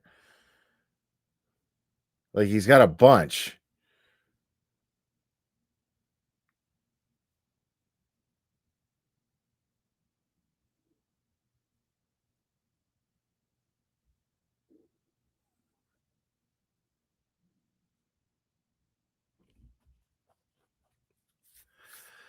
I mean, this guy gets a lot of views and rightfully so. He's yeah, I was already subscribed to him. Yeah, he's got a shit ton of fucking subs. Rightfully so. This guy is like making those videos is tedious as fuck. And you got to be funny. You got to have an imagination. This guy's pretty brilliant.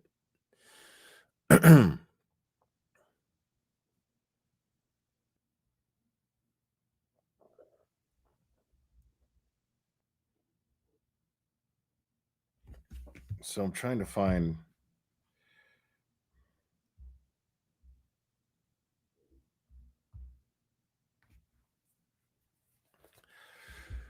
after the 4th.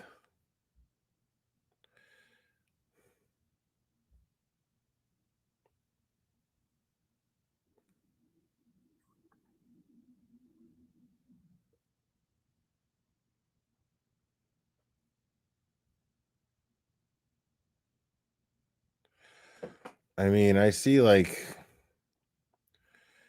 Karen Reed text messages. Brian Higgins claims he saw someone enter the house. Brian Higgins lying again 3 months ago. I mean, the 4th of July was 3 months ago. Maybe not. Maybe. Hold on. Can a bride sink a Fed? Is that the one?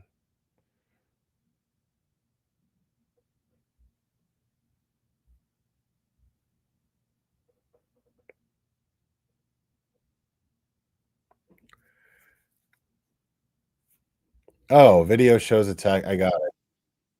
I got it right here. Okay.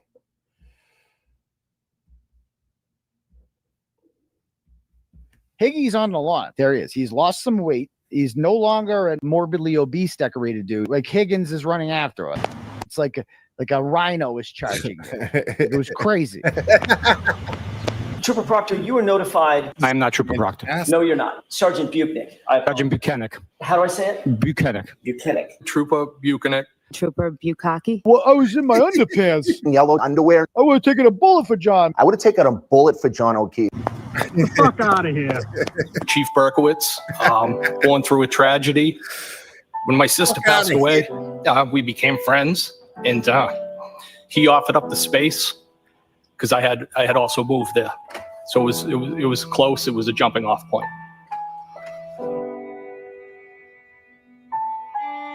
On the way back from Duncan's, we're like, oh, we're right near Sandwich. Oh, you know who lives in Sandwich? A certain decorated dude by the name of Brian Higgins.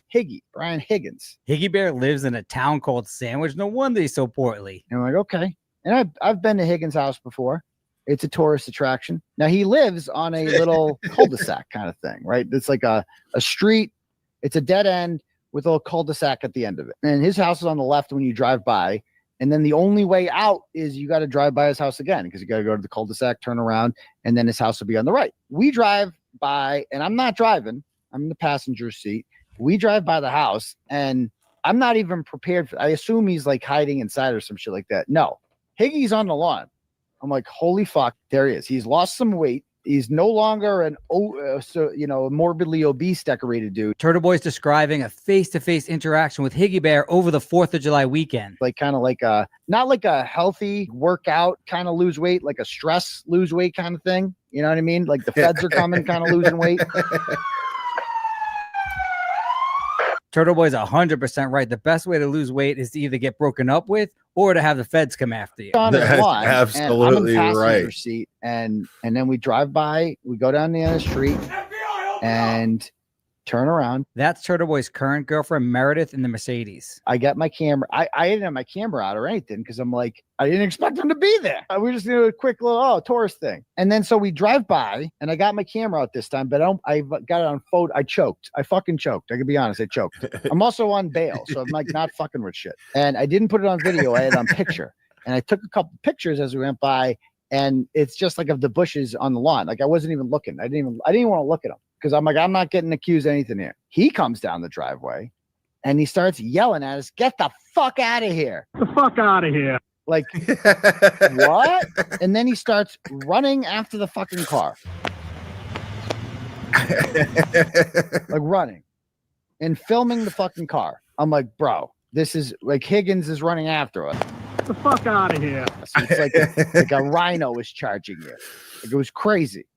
I'm like, well, this day just got crazier, and he's got his camera out, so he's filming it. And I'm like, oh my God. But I'm like, is that video gonna make it on social media? So it says, whose car is this? Apparently, Turtle Boy has beef with someone online, and they're the person that posted the video on X. Driving by and threatening violence on a state's witness. That's the understatement of the fucking decade, bro. Apparently, Turtle Boy has beef with someone online. Really? Someone, huh? You think?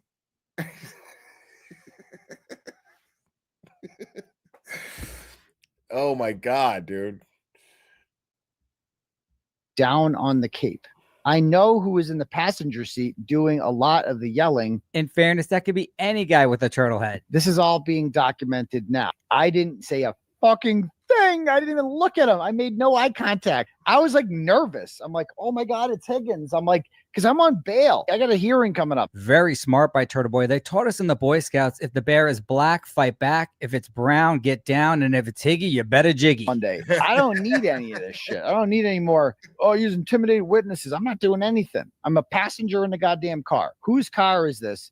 driving and threatening violence on state witnesses. There's no violence, no threats. There's also no state's witness. Brian Higgins is a witness to anything. The trial's over. It's just such a lie to say that there's violence and threats. I know who was in the passenger seat doing a lot of yelling. Well, if she knows who was in the passenger seat, it was me.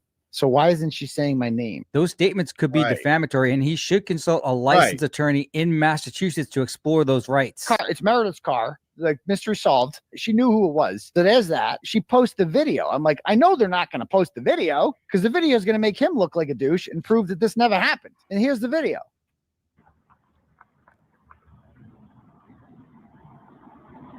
Get the fuck out of here.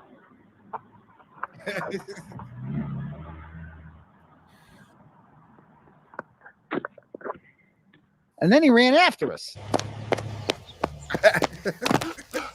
He goes, get the fuck out of here. Get the fuck out of here. Oh, get the fuck out of here. Get the fuck out of here. I heard him yell, get the I love how he has him falling down. Because like he just having him fall down was just such a nice touch to that editing because Higgy's just such an oafy fuck, you know? he's just such an oafy motherfucker, bro. Just oafish as fuck. Like, I just don't like. It's something I'm never gonna get my head around, bro. Like, I feel bad talking about it, but like, I'm never gonna get my head around like Karen Reed being interested in that dude. Like, I like it's one of those things, man, where like. You know, you remember being in high school and seeing like a really hot girl with some dude and you just be like, huh? You know what I'm saying? Like, it's just like, not saying Karen Reed is hot. I'm saying that she was way too hot for him. You know what I'm saying?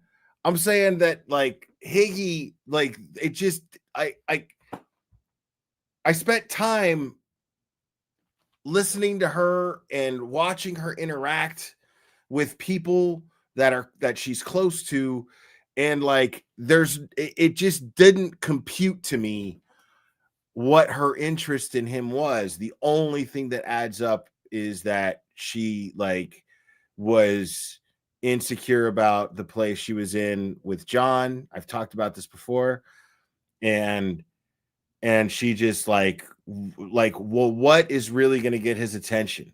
Like, because I feel like that was strategic, dude. Think about it. All right, hear me out.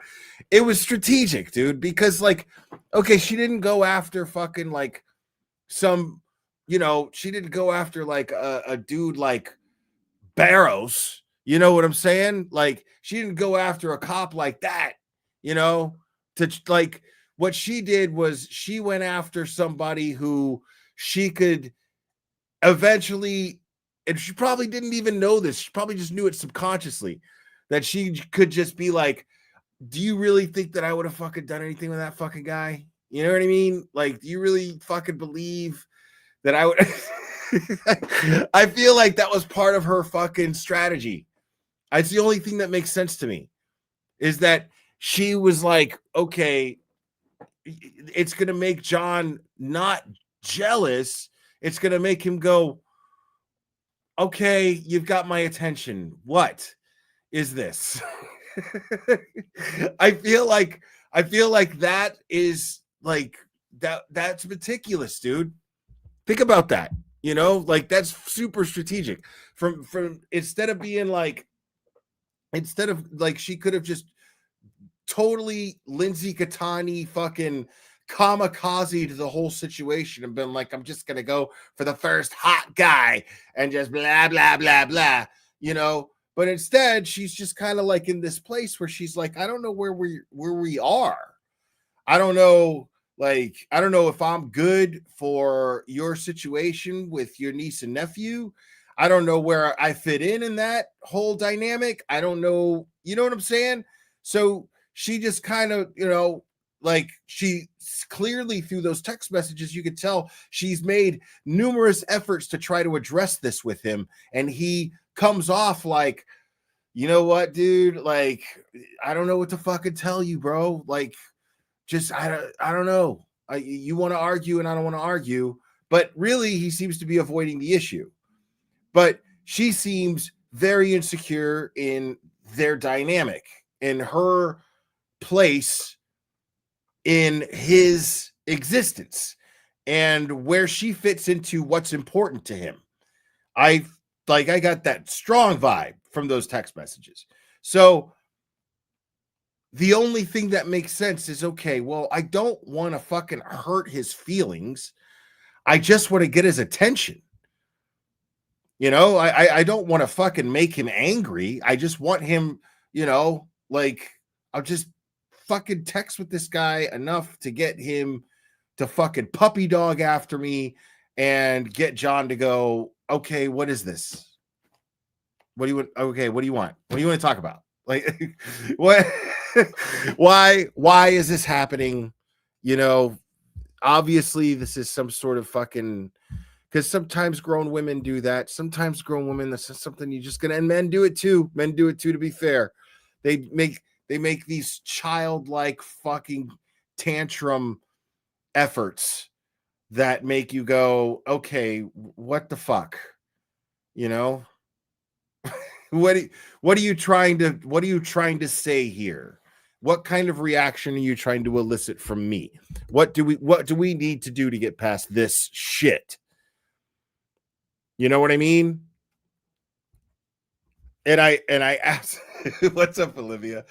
And I absolutely feel like that's exactly what was happening with John and Karen, and why she chose Higgins, because there's no fucking way.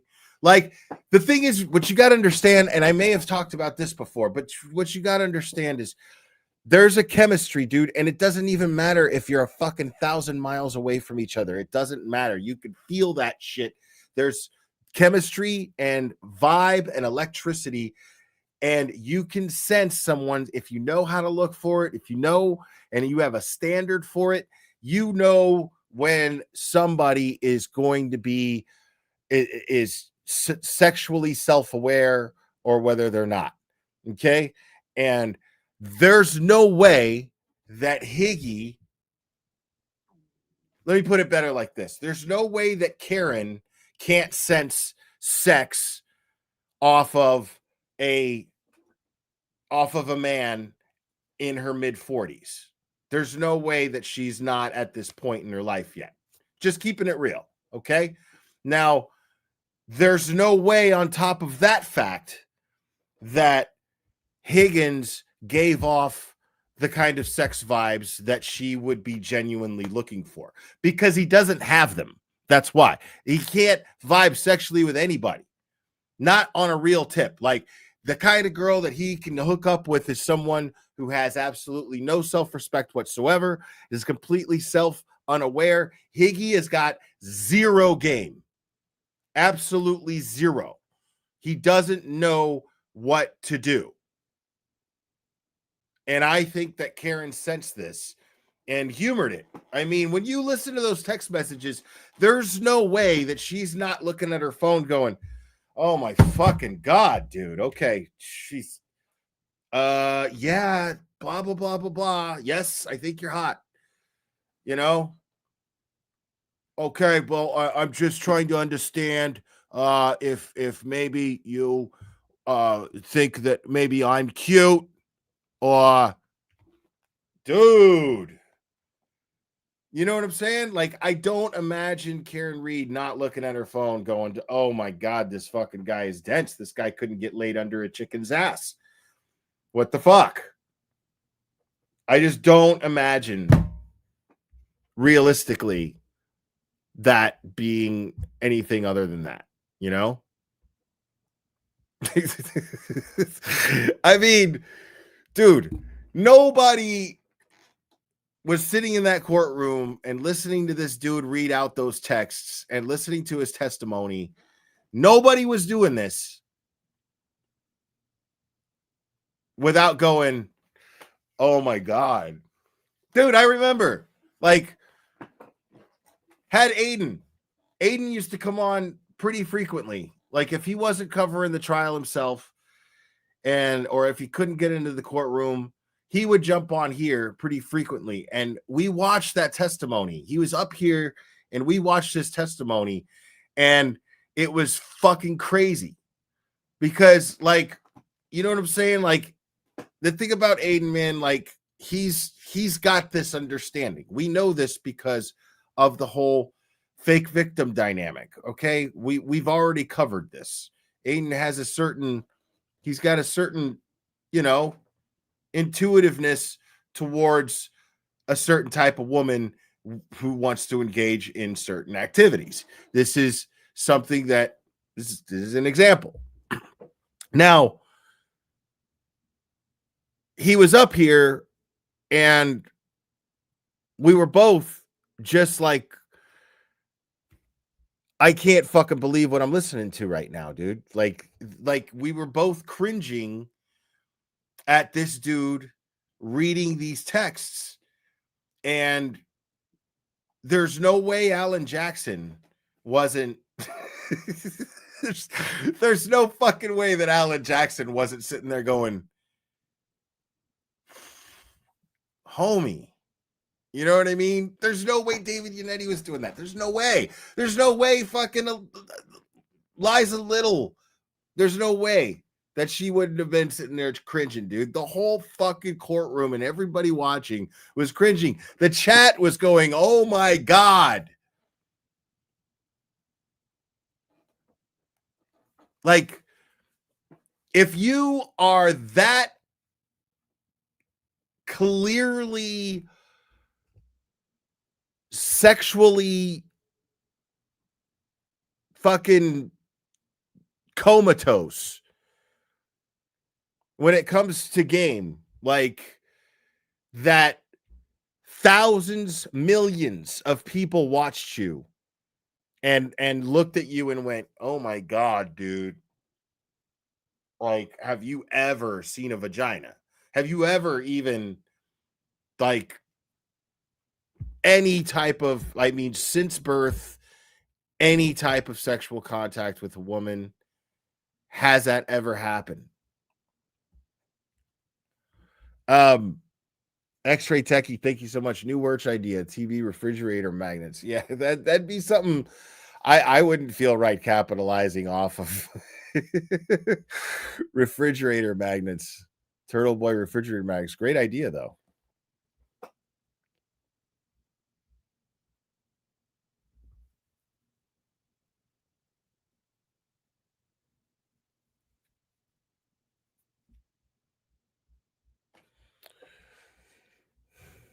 Dude, the well thing was like, what? What, dude? I couldn't believe that was happening. I couldn't believe what I was hearing. This guy, like, every time, like, she would set it up. She would make it to where you had to be fucking dumb. You know? I feel like that is what he's most embarrassed about. Like, I absolutely think he, like, was responsible for the death of Boston police officer John O'Keefe. I believe that. I believe that. Now, having said that, like,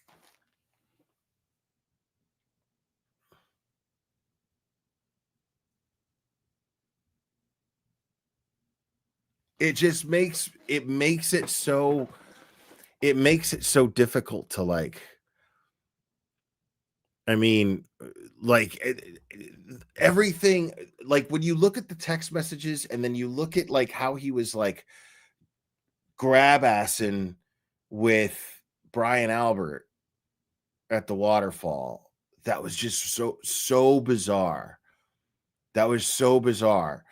Because, like, if you take that and add the text messages to it, it makes it, like, it paints this picture of the kind of guy this guy is. A guy who just is super awkward around women. If I had to guess, considering the man crush he clearly has on Brian Albert, if I had to guess, I'd say he's struggling with questions of his own sexuality. Now, you know, I'm not saying he's gay. I'm just saying that he's struggling with questions about it. That's what I would guess. I don't know. I'm not a mind reader, but the dude was doing a lot of, oh, yo, come on. And there was just very little interaction coming from Brian Albert. Brian Albert, there was definitely a vibe that Brian Albert was clearly aware that this man was doing everything he could to impress him. And Brian Albert was acting accordingly. Okay. And then taking it a little further because he's had something to drink and he's bored out of his fucking mind hanging out with a bunch of people that, you know, he's not even interested in hanging out with because nobody's interacting with him except Brian Higgins. Nobody is. Right? So Brian Higgins is constantly touching and whatever with Brian Higgins, and Brian Albert will lean over and say something to him, and then he'll be like, "Oh, well, fuck you, ha ha ha ha," and it totally gives vibes after you see Brian Higgins, you know, John O'Keefe and Karen Reed enter the bar. He's already saying shit to Brian Albert like this.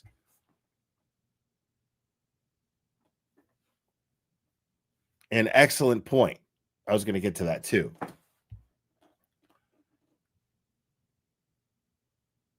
And then it's clear that there's whispering and talking going on because he starts, as Microdots put it in his video, peacocking. He's peacocking because Karen Reed's in there.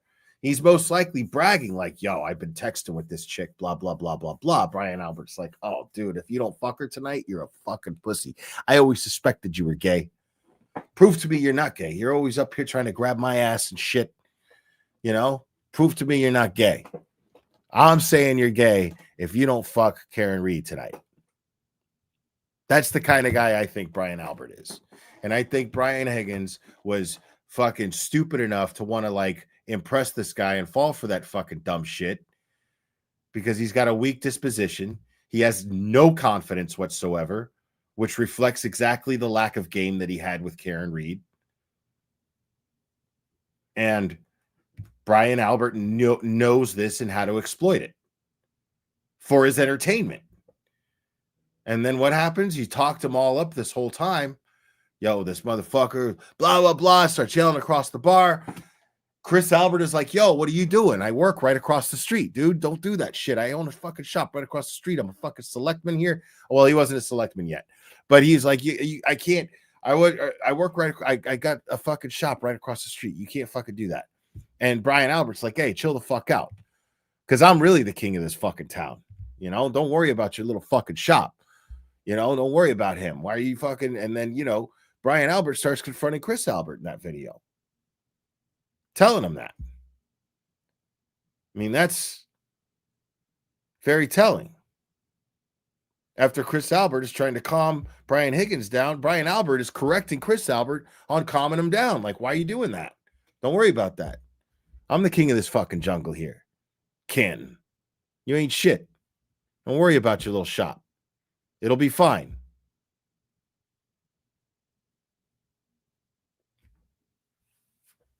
And then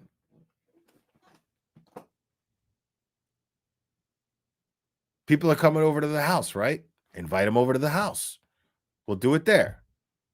We'll see what you're made of. If you don't kick this guy's ass and end up fucking his girl tonight, you're gay.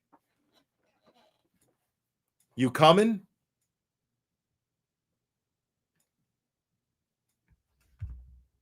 And then telling how Higgy never answered Karen's morning text, John's dead. Also telling that none of the McAlberts texted Karen Reed that day offering condolences. Very telling. Nobody did. Nobody did. And you know, nosy motherfuckers like Jen McCabe and Carrie Roberts would have been texting her trying to figure out what, like, if they honestly thought Karen Reed might have been responsible doing it, they would have been trying to get something out of her. They would have been sitting there trying to fake console her and be like, oh my God, so what do you think happened? Oh no. They would have been sitting there trying to Scooby-Doo that shit. But not so much as anything. Why? Because they already knew what fucking happened. And they know it wasn't Karen. But they would have been trying to get some sort of confession out of her, something.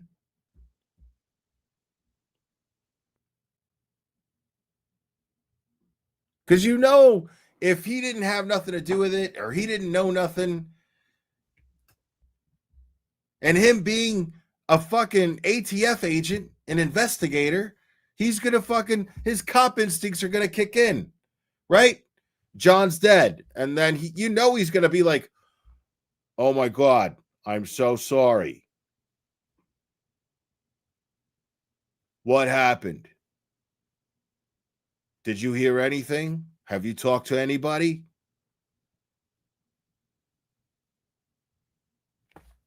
You think a plow hit him?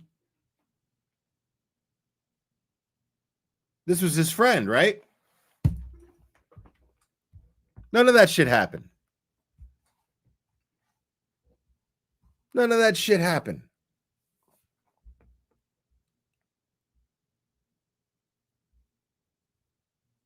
And that's the kind of stuff that kind of goes under the radar. People don't catch that shit, you know, unless the defense brings that shit up, you know, like, or unless you're fucking Olivia and you're, you know what I mean? Or at least somebody passionate as much as she is and has common sense that can fucking, you know, pay close attention to all these details and think objectively on them. If you're inclined enough to question everything that you see.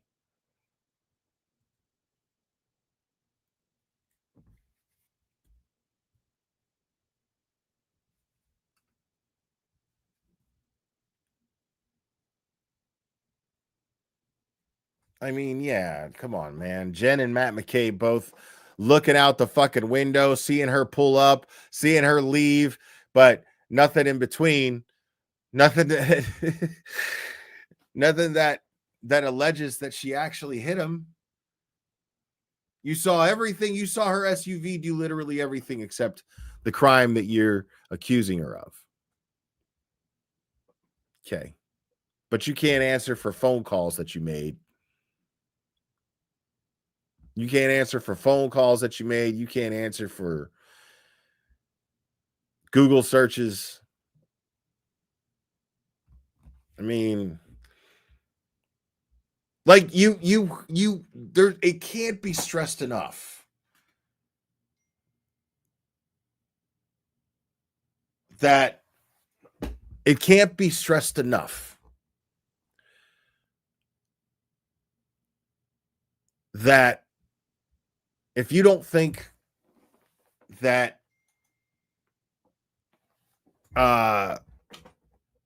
if you don't think that Jen McCabe had something to do with covering this shit up, I don't know what to fucking tell you. Like you're just stupid. You're just dumb. She knew what happened. She let him sit out there in the cold and die. Hold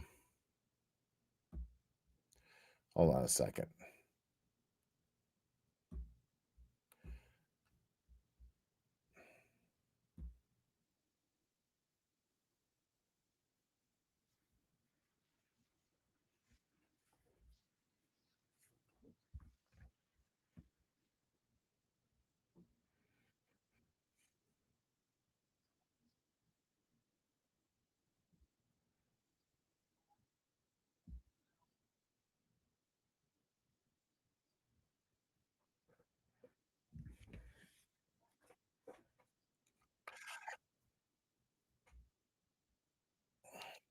I'm I'm only curious. I'm making a decision right now.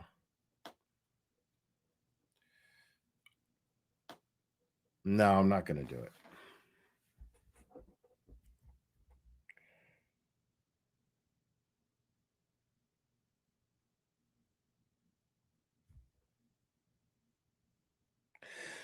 Yeah. Yeah. I mean, yeah, I'm not going to do it. not going to do it. What I am going to do is I am going to open the phone lines. Okay.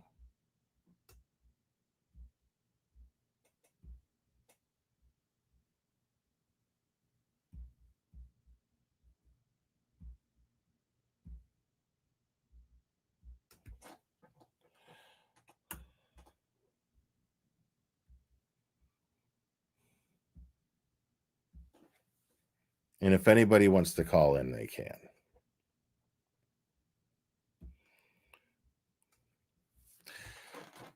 No.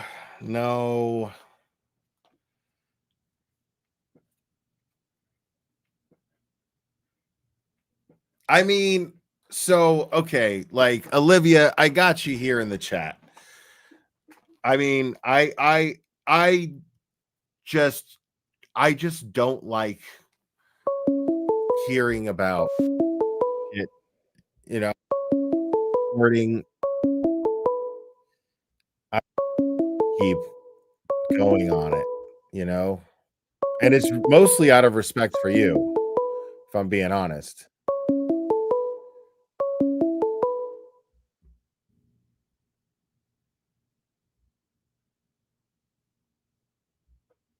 What the fuck? Hello. This is very bizarre. Okay, they just hung up, I guess. Thank you, big dog. Scott Messerschmidt. Man, I appreciate you, man. Call from. You're on. Who am I speaking with? Hi, this is Kathy. How are you? I'm good, Kathy. How are you?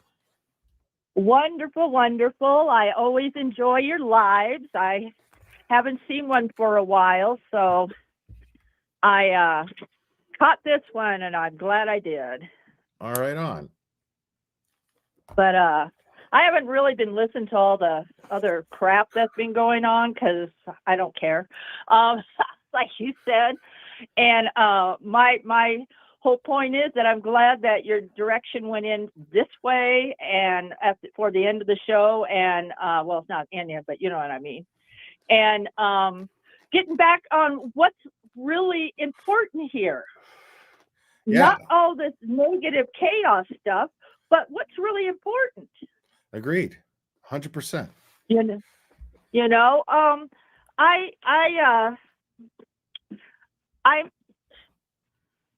I'm a survivor, and when I started listening to you, sorry. It's okay. I had been running from a situation really bad, and I came to Wyoming, which is a really cool place, and it was a place I needed to, heal. And watching your shows, Turtle Boy, Melanie Littles, Nurse Kim's, Jerks, LTL, Baker, has really helped me become strong again and stand up for myself. So I wanted to thank you all for that. I'm really sorry that you have gone through that. It's well, what doesn't kill you makes you stronger. I agree. And I can tell that's it's a fresh philosophy for you right now, and you're still healing, and there's no time limit on that, just right. Right. And it's that in and of itself, and making that realization takes a lot of strength alone, and for you to come on here and say those kind things, I don't even know how to say thank you for that. That's amazing. Well, I just appreciate the chats, and I've learned I didn't even know what YouTube was, and because I was so wasn't allowed to do things, and now it's like I feel like I'm in a whole new world where I get to watch TV whenever I want to and what I want to watch. And then got into the YouTube thing, and I thought, what is this? Oh my gosh, I feel like a little kid in a candy store. you know, and got into the Karen Reed case, and Man, that's I'm like, wild, I man. just blew up on that. I don't, what? it's wild. I don't mean to like, cause I'm not trying to minimize like how bad your situation is. It sounds like a fucking nightmare, to be honest. But like, it was, but it is like the humorous side to that I can't get past is like, you're in this fucked up situation where like you're kind of describing being cut off from being able to have any contact with what's going on entertainment rising. You jumped right into this whole fucking bullshit. That's insane. Like this is the first thing you're this is the first thing you're exposed. This is the first thing you're exposed to. And you're like that's wild. It's a murder but case, you know, where somebody's being abused. And I used to train dogs. I mean, I've called in on your show quite a few times, and when the case was going on and stuff, and I mean, I got to a point where I wasn't allowed. Anytime I got good at something like training the dogs, and I used to do different entertainment stuff, I got the shit beat out of me. And I just, you know, you get to a point where you just are too afraid to do anything because you're going to get hit again. And I just decided it was actually it was a case that I was watching, the Johnny Depp case, when I was watching that, when all the crap came out about, man, that must have pissed you off so much watching her fucking make a mockery out of real victims. That must have fucking infuriated you. Exactly, and that really still pisses me off. Yeah. Oh, I just get and that's what made me stand up and want to fight. Well, I did it very quietly though. I mean, like, so I saved up money and I called some people and I ran in the night and left pretty much everything I owned. And I had a lot. I mean, I had a lot of stuff, but you know, I decided what was more important was my life, you know, living or dying. Yeah. I've not because of an abusive situation, but I know that feeling of making that decision, you know, like you know, like what am I going to do here? And what is it going to take? Am I ready to do what it takes to live? You know, like that's right. That's some fucking awakening shit. It is some awakening shit, because like, yeah, you start looking at the world in a crazy different way, and it's empowering, like the more you do it, you know.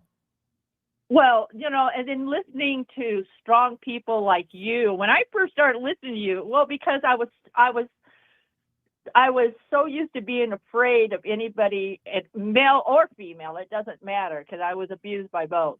But you know, being all such strong personalities, and it was about a case where a person was murdered, and I telling you, I know because I know people who know how to hide shit and don't want to be caught.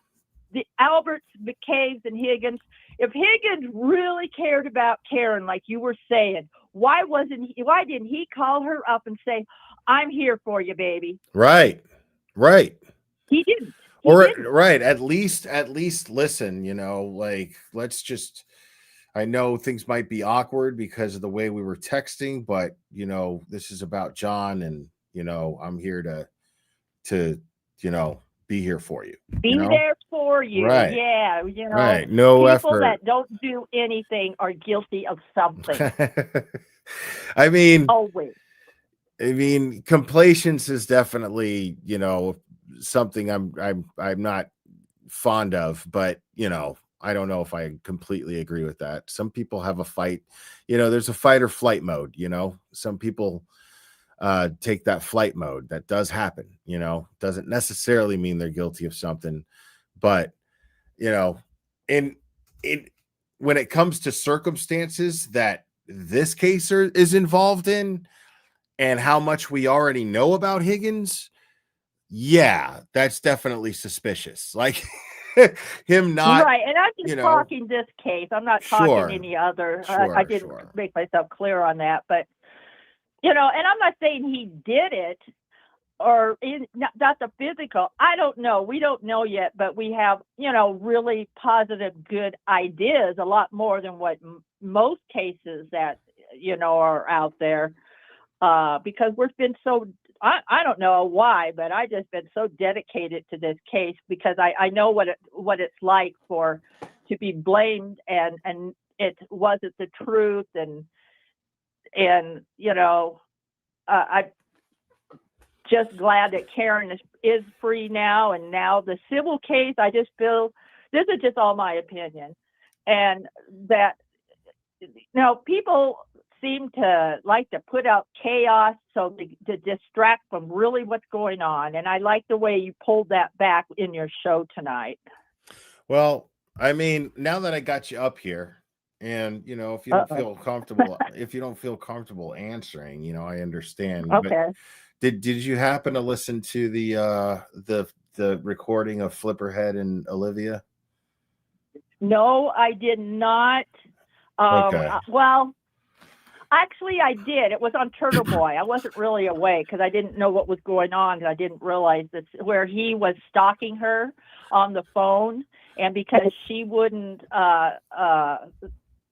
give the reaction that he was looking for, he created in his own. This is what stalkers do. They create a whole different world in their mind. And I'm not saying he is. I'm just saying from what I heard that. But this is I'm going what stalkers do because I have that right to say that.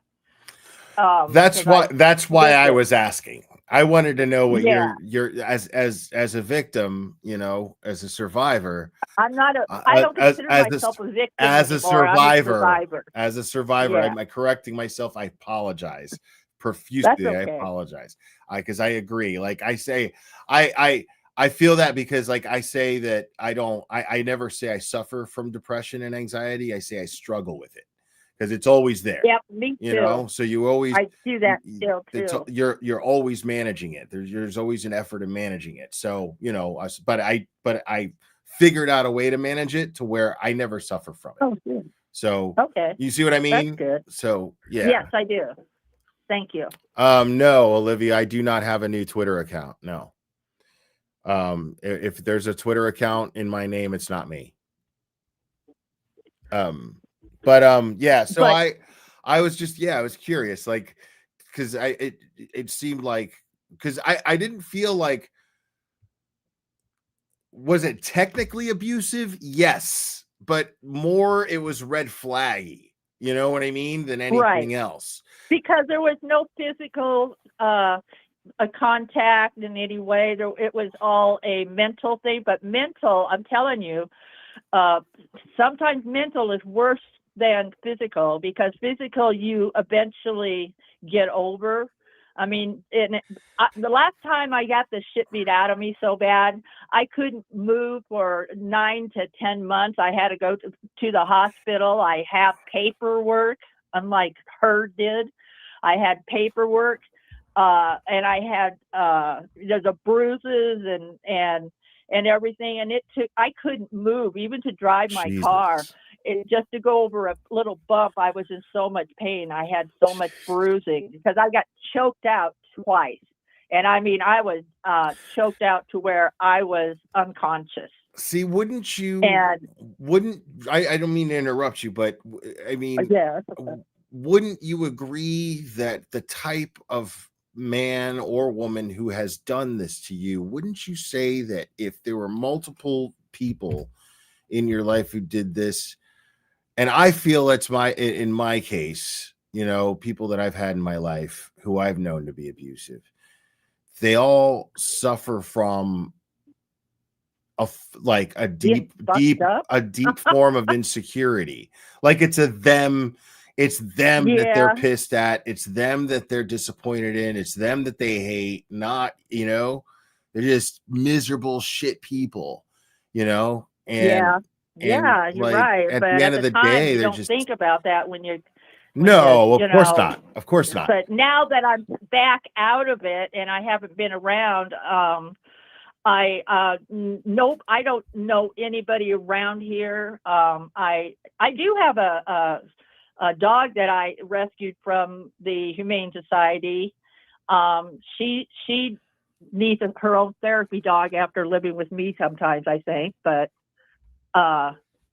she's really I'm half pretty much blind because of getting hit in the face so many times the last time. But you know what? I feel, if I'm going by my feelings and emotions, I'm so much better and confident than where I was. So, and I know a lot of it has to do with listening to the YouTubers, all you YouTubers, the confidence and the support that you give to people, all in your own different ways. So I really appreciate that. It's really helped me kind of come out of my shell. Not out of my apartment, but out of my shell. No, I love that, man. Yeah, like, I mean, you're the most important thing is that you are making this awareness of yourself and you are celebrating it right now, like it's fresh in your mind, and you're like the possibilities are endless for you right now. Like in your, you know what I mean? Like it's totally vast, right? It's totally vast. Like you fucking literally do whatever the fuck you want. It's so awesome to literally to get to a point to where you fucking realize like I can literally do whatever the fuck I want. I know, but I never knew that before because it was like 20 years that I was in now. In but that think about situation how much sweeter it's gonna be because I know you were deprived for that long. Now I'm not trying to minimize that. Like that's fucking terrible that you were deprived for that long. But right, the sweet side of that is that the sweet is sweeter. Like when you say Vanilla Sky. When you say they say in Vanilla Sky, the sweet is sweeter. Like that fucking when that first day that you go, you know what? Yeah, it's Tuesday night. I'm gonna fucking just make a steak, like how the fuck I want it. And when I want to watch a movie at night at any time now, and I can. I mean, I couldn't eat. I wasn't allowed to eat only at certain things and at certain times, and only I had to make food for that situation and not for myself. And I'm gonna leave dishes in the sink overnight, dude. Fuck it, you know what I'm saying? I do whatever the fuck I want, dude. I'm really a horrible housekeeper right now. I got to get my shit together. No, you don't. Who says? No, you don't. Who the fuck says? I know, but you know what I'm saying. I know what you're saying. But I kind of went to pieces. I'm like, I don't have to clean. I don't have to do that no more. Totally. Yeah, man. Well, I don't want to take your time up. I'm sorry. There's a lot of people probably want to talk to you. Oh, no, it's all good, man. It's all good. I was really enjoying this conversation. But yeah, I'll take the next caller. Kathy. All right. Hey, we love you, man. We're all praying for you. We're all cheering for you. Keep it up. Thank you, sir. All right, Kathy. Bye-bye. Bye-bye. Call from Big Dog. You're on. Who am I speaking with? This is Big Dog 5758. Big Dog 5758. What's up, man? Yeah. Not much. I just wanted to call and get my stuff. You were talking about it. I watched Baker's show. I'm a big Broken Baker. In fact, okay. I am from the great fake state of Arizona because Baker says Arizona's fake. So okay. Yeah. I've never been to Arizona, so I can't deny or confirm. I know I like what Baker said, though. I do housekeeping. I work at the Cardinals Stadium where the Arizona Cardinals play football, and I do it for the company contracted out. Okay. And I talk to people about Karen Reed in these cases, and they look at me and they're like, are you crazy? This sounds like a movie. And I'm like, no. I'm being real. That's why they're going to make one. Here's somebody who went to a house with a bunch of people, and apparently they didn't see a body, even though he was outside. And they're like, are you making this up? I'm like, no. Here's blue paint guy. Look at this. And they're like, wow. Blue paint guy. Yeah. And even like you were talking about with the whole recordings today, Baker said it best. Who cares? Leave your drama and stuff at the door. Who cares? We already got enough people fighting for the truth, and who cares if it's this person or that person that did it? Who cares? Yeah. Because at the end of the day, we got to live together and fight together. Freeing Turtle Boy, whether it's Kelsey Fitzsimmons or anybody that needs help. I mean, right. You know, I mean, we'll just, you know, I guess you just kind of have to look at it like the same way that I look at my subscribers, you know, like I stick to what I do, and if I lose people in the process of doing what no secret is what I do, then I always get them back. I just get other people who understand what I'm doing better, you know. So I'm always weeding out, you know, and this so-called movement, you know, it can do the same thing, you know. It's just the people who are sticking to task and keeping in mind what's important here.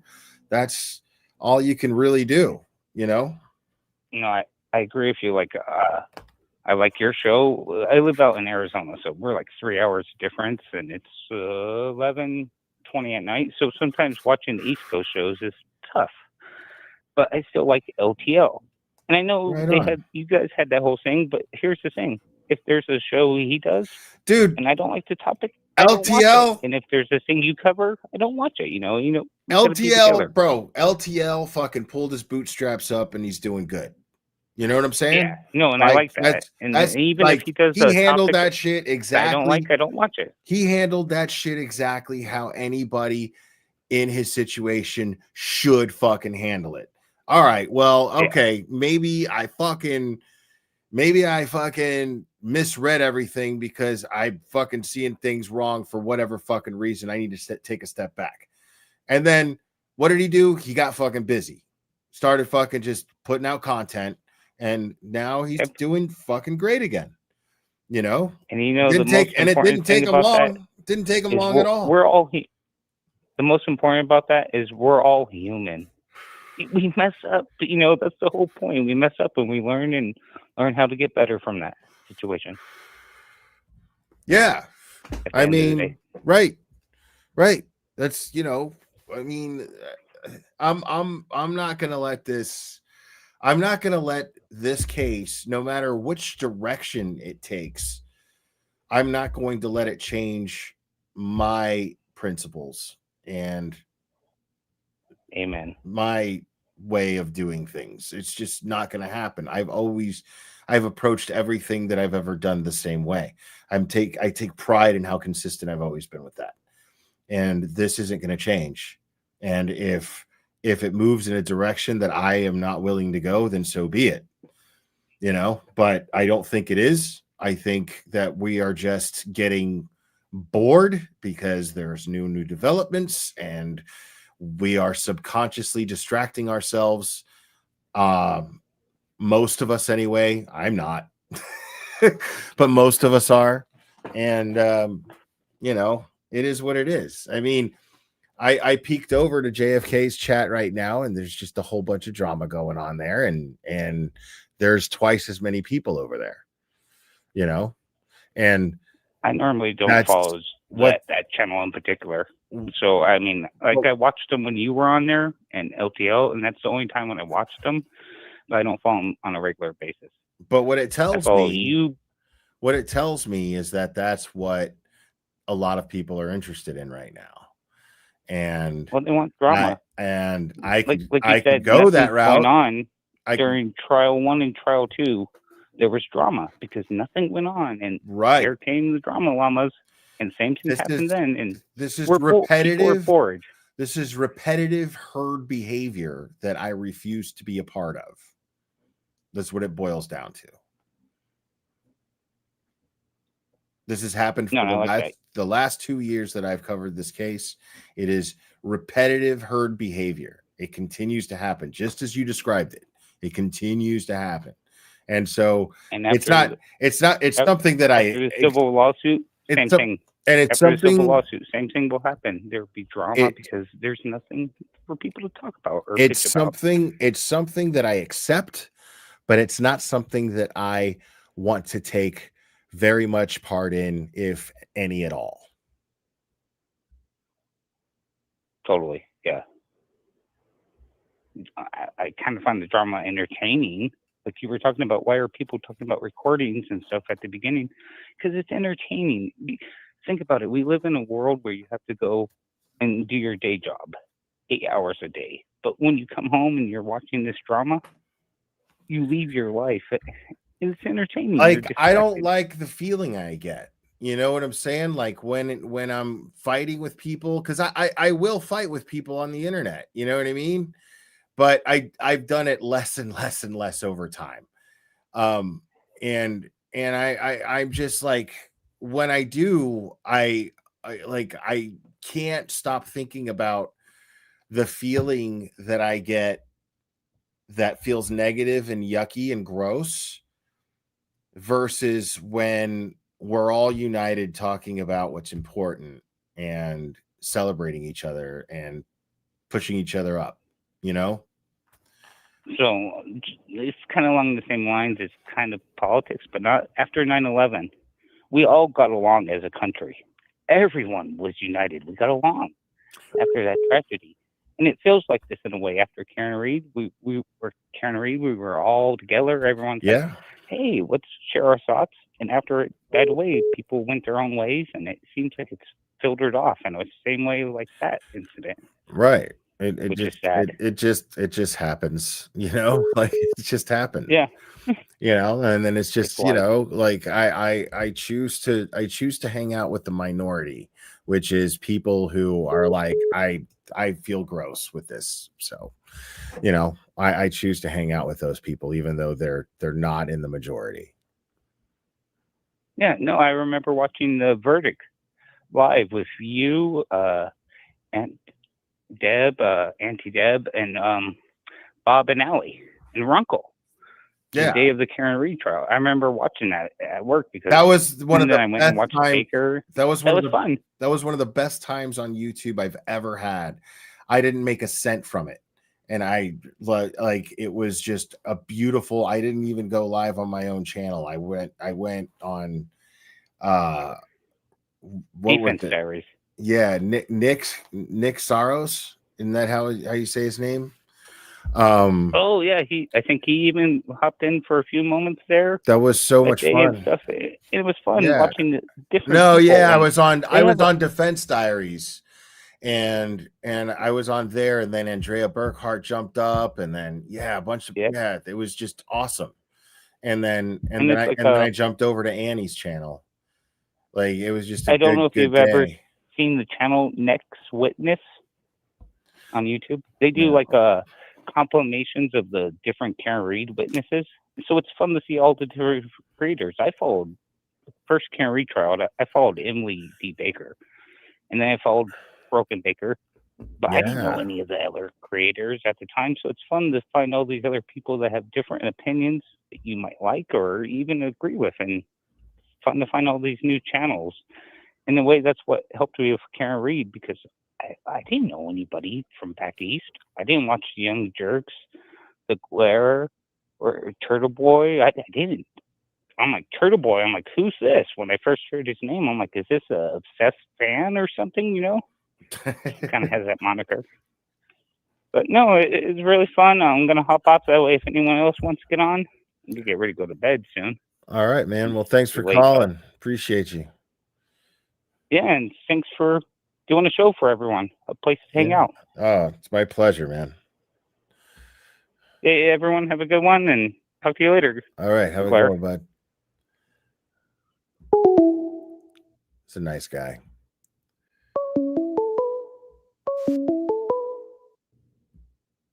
Call from. You're on. Who am I speaking with? Yeah, you know who I am. Do I know who I are? Who are you? Come on, don't play dumb. I'm your favorite cancer patient. Oh, what's up? Some guy with cancer? How you doing, dude? Well, I was doing okay until I turned on your show and you're going over the Higgins text. But the first time I heard them, I damn near cringed myself into an implosion like I was a submarine. So how we doing, man? Things looking up?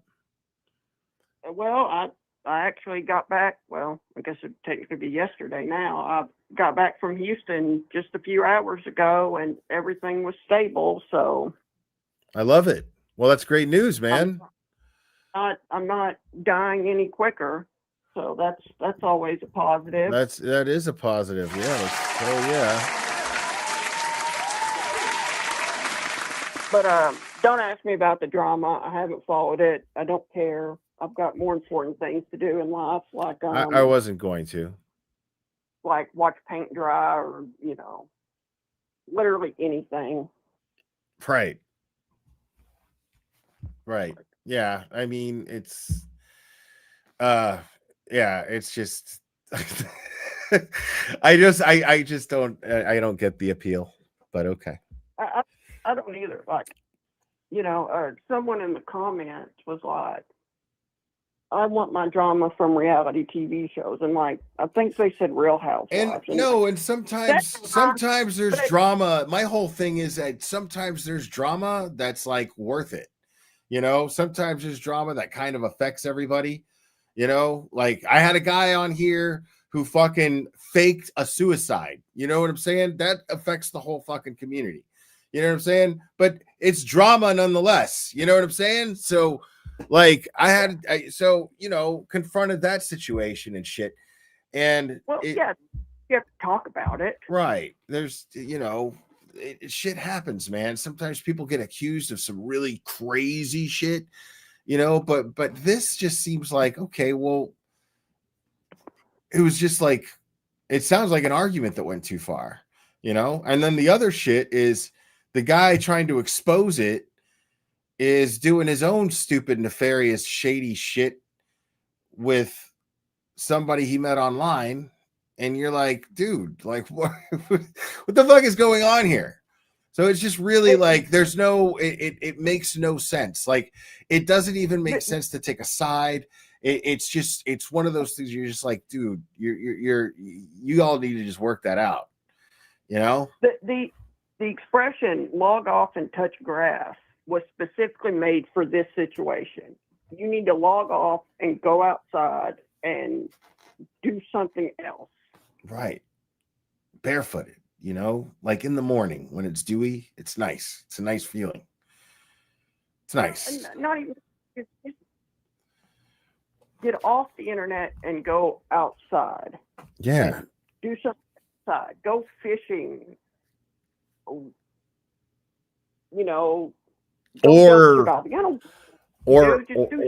go outside and put that on the internet. You know what I mean? Like walk around outside, put that shit on the internet. If you got to be on the internet so bad, like put something out there that's like nice. Every time we talk about, saying like someone's on the internet, it reminds me of back in the dark ages when we first got internet, 2000, 2001. I set up my grandfather's computer and his internet. And a few days later, he called my dad and said, Brett, I think I was on the internet. We need to get back to those times when you had to like actively do something to connect. You couldn't just open your phone. You had to sit down at the computer and you had to sign in. I don't think it's going to go back. I don't think it's going to go back to that direction. I think it's going to get even quicker. I think it's going to get to a point to where you're not going to have any choice but be on the internet. You have no, it's already to that point, pretty much. Like everything is run through the internet. Everything is run through the internet now. There are a lot of things that would be good, but we're too far gone to change now. Like you couldn't go back to some things, but that's not. But I think some of these people, if they had to make an effort to sit down and get on the internet, they would stop and think, should I really be doing this stupid shit or something better with the time that I'm dedicating to this? Yeah. No. Yeah. It's not going to get any better. You know. Yeah. No, we're too far less. Like you know, I've learned to just try to try to less worrying about what other people are doing and what they should or shouldn't be doing, and more just being the person who I think those people should be trying to be anyway. You know what I mean? Like once I'm like ready to criticize somebody for being a certain way, like judge somebody anyway, like I want to be like the kind of person, at least I try to be, and I'm terrible at it, by the way, but I try to be the kind of person that is going to be like, okay, well, you know what? I'm just rather not do that. Just rather not do that. You know? Yeah. Instead of being like, you need to stop. I just okay, I'd rather not do that. So I'm just gonna mind my own and just remember not to fucking do that, you know? But yeah, I don't get it. I mean, I don't understand why you would take the effort to like call someone from the internet on the phone repeatedly and like try to record the calls and then post them to try and make somebody look bad. Like, I'm thinking that's like 4 more steps than I'm willing to do. well, I agree. Yeah, I agree 100% with that. It's 4 more steps than I'm willing to do for sure. All right, some guy with cancer. Thanks for calling, buddy. I'm gonna take the next caller. Yeah. And Kathy, if you want your stuff back, I've got a little friend here and we can go get it. But we didn't have this conversation and you don't know me. Oh, okay. So, all right. Well, I'll talk to y'all later. All right, have a good one, bud. You too. Call from. You're on. Who am I speaking with? Well, hey, it's Jeremy from California. Hey, Jeremy from California. Good to see you. Thanks. Had some good news, exciting news. Finally got a job coming up. It's gonna be well paying. Right on, man. Congrats, dude. Thanks. All because I at some point a few months ago just decided to get up and start moving again and taking care of myself better. But I actually wanted to tell you about something that I just learned about today from Tennessee. Like almost like the original free Karen Reed type thing. It was the battle in Athens, Tennessee in like 1946. It was like basically everyone's all the troops had been at war, right, in World War II, and the local like the sheriff and everybody, there was all kinds of corruption going on. And so when all the troops came back and realized what was going on, all the elections were rigged and everything else, they just had enough and took their government back. Yeah. I mean, that's how it has to get done. You know, like, I mean, it boils down to that. Like, you know, you want to vote, you want to do everything you can, but truth be told, man, when it boils down to it, how much do you believe in a country of the people, by the people, for the people? If you're one of the people, and if it comes down to it, you're not willing to take what's yours, you know? Yeah, for sure. It's like, I can understand if it's just like a couple of people, people aren't gathered together, so they feel helpless. Sure. But once you start getting the movement together, it's like, I mean, we saw this firsthand over the last couple of years. It's like you start getting momentum, and then, the government takes pot shots, tries to take us down, locking us up, onesie, twosie. It's not even that hard to see, dude. Like these fucking things right here, bro. These things right here, those things are what have made people soft. And as long as the people are soft and divided, they can always be conquered. Always. So that's where we're at. And nobody believes, reminds me- no, everybody's like, no, because of course you have the illusion that it's a free country. You know, you have the illusion, but they have as much control over you as they need. You know, you're consumers, and you're subject to products. You're dependent on products that are absolutely luxuries, not necessities, and they are designed to keep you pacified, and they are also designed to be tools to help you divide from your neighbor and be always bickering and pointing fingers at other people. That's the whole. It's not even that. It's not complicated. That's exactly what society has become. And right, divide and conquer. Right, it's like keep them we at each other. We are in the divide phase right now. And the thing is like, you know, now we're too soft. Like the young generation, dude, I'm 50 years old. I ain't joining the fucking military. But you have the military now where they're teaching sensitivity training and shit like that. So it's like, what's so funny, because I've been a reservist for a long time, and I mean I went to boot camp back in the 90s when it was they couldn't touch you, but it was rough. But today, you know, Hegseth gave that speech about, you know, letting them touch you, and I'm thinking, and you know, I'm like, okay, I'm too old for this shit. I mean, I feel like I couldn't do it now. I could do it back then. I feel like an effective soldier should be properly trained and prepared for the conditions of multiple strange people from another land trying to kill you.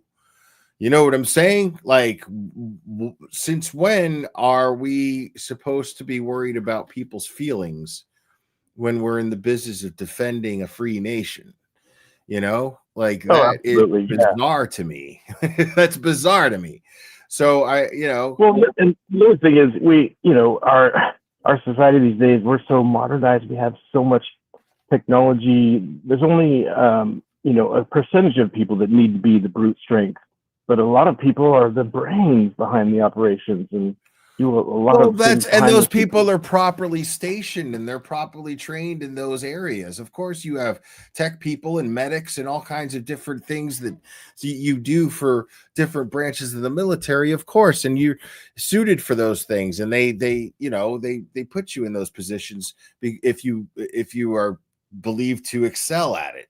You know what I'm saying? But the thing is if you put a guy in front of me who is, you know, who's had his phone in front of him his whole life and has played fucking, you know, has played fucking Call of Duty their whole life versus somebody who has just been fucking like beat through life their whole fucking life and has just been like, you know what, fuck this shit. You know, I'm, you know, nothing you're going to do is going to fucking hurt me. And I'm going to come out on top because I have fucking had to live a life where I had to be like that. If you give me my choice between those two people to put a uniform on and put a gun in their hand and train them, I'm going to take the dude who has gotten his ass kicked by life, you know? Well, and because he's the guy that's going to be like, just give him a cause and they're going to run with it. Like they just need to be a part of something bigger than themselves. And then all of a sudden they're just like, yeah, they're not distracted. It's so easy to get distracted by things. And then, you know, you're going to walk out into traffic or something, or. Well, I'm just saying, yeah, you're right. I'm just saying the guy that the state that the country is in, as far as being like in comparison to what we were like in the 80s, not even close.